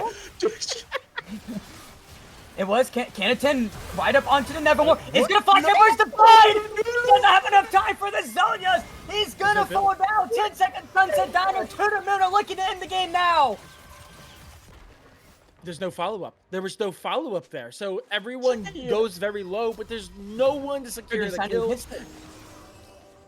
They're going to get the inhib. They are going to back away. Drake's going to be up in about a minute's time, so they're going to go and set up for it. If they can secure it, I mean, the last two were taken by Flannel. They'll finally be able to hit Soul. Flannel, though, are going to be able to compete now that the timers are up. Canada is still 30 seconds out. So by the time he gets to the fight, it will be practically time to take it, if not already in the process. So it's not amazing timing for Flannel here, but it will at least be something. I think barely. Yeah, he should have TP up by the time, so he should have enough time to easily get there without any issues. And oh, Slingshot looking for something here and not going to find anything with that Q.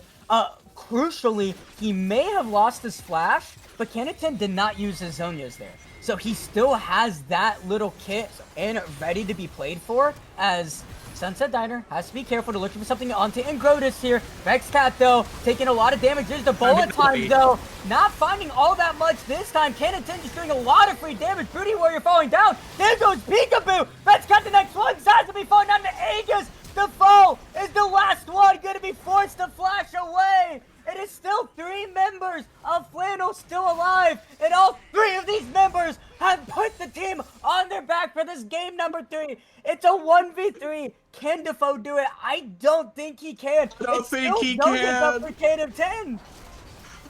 I don't think Defoe can do it, man. He doesn't have Encore. He doesn't There's have the nothing. nothing. There's 50% dividing the chances of Moon.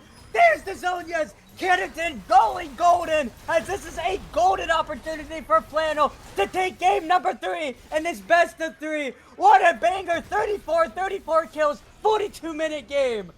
Oh my goodness, I am losing my voice here. I never doubted them. Totally, you never doubt it. I never doubted them. You can't ask for much more. A close game, a close series, and just that little sprinkle of Flannel charm. It's never safe when Flannel are the ones in the lead, but somehow, some way, as they've done all split long, they somehow find a way to drag themselves over the line. They get the win. I think that puts them in a position to maybe get second seed, which would be huge for them. Flannel is second seed. They get second in the split after that. I deserve it. Yeah. TTM also the head-to-head. I don't think we know quite yet, but they might be out of contention for playoffs. So what a banger of a series to close it out. I don't have words. Went through all 5 stages of grief in that series. I experienced ego death and ego birth. I felt everything that series. It was truly like a range of emotions. It was cinema. I don't know what else to say. This is why Flannel is the best right now. They're gonna go crazy. Could you imagine a Flannel versus Final Boss finals? That would be the craziest thing. 5-game series, and it'll end very disappointingly when Sinestro gets called to dinner in game 5 and they have to play a 4v5 and almost win.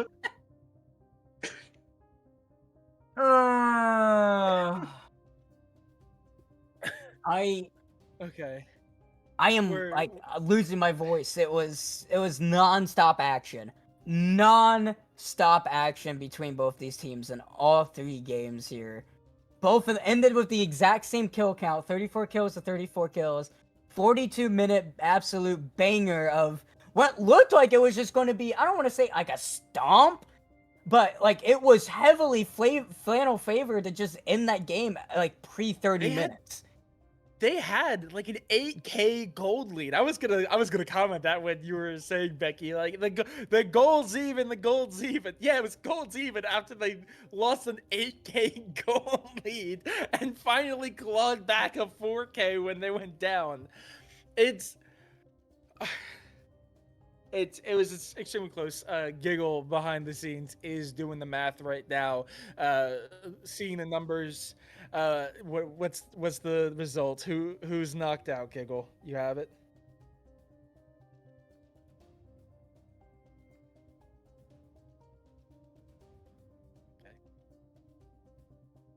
Okay, it's a three-way tie between.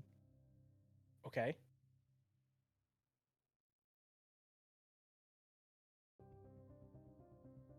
Bit Gaming will be the team knocked out. TTM secure the 6th, and sorry, who was 5th seed there? Was it ID? ID gets 5th after a 3-way tie between them, coming down to map count, I believe. How poetic for behind the scenes stuff that it's Flannel who are the ones who their game ends up knocking out Mint from playoffs. How beautiful. Life is incredible. That's crazy because just looking High Alert 3rd, TD 4th. That's just based off how last split was looking and this split and a lot of the storylines coming in. No one would have expected, ID to be sitting where they're at right now. No one would be expecting Flannel to be sitting out where they're at, and High Alert, coming up into just the top 4 in general. I mean, it's a huge rotating of just crazy storylines where some of the things that people thought like for ID were going to be at least top 3 aren't even there, and with Final Boss being true to their name, an absolute final boss, to really show, I will say, some cracks into their games in general throughout the regular season. It's so hard to like really weigh into which of these teams are the clear favorites, because you want to say that it is Final Boss, yes, just because they're the first seed and it's just a super team that a lot of people are talking about. But when we're going away from a best of 3 where you have to play at minimum 3 games, and with a possibility of 5, I mean, it's an entirely different ballpark of how a lot of these different games can go. And with just how all of these teams have been playing, there are clear strengths and clear weaknesses between all of them that we could be seeing like maybe a 5th, 6th seed finals for all that I know. For, some complete big upsets that could happen in the quarters and semis.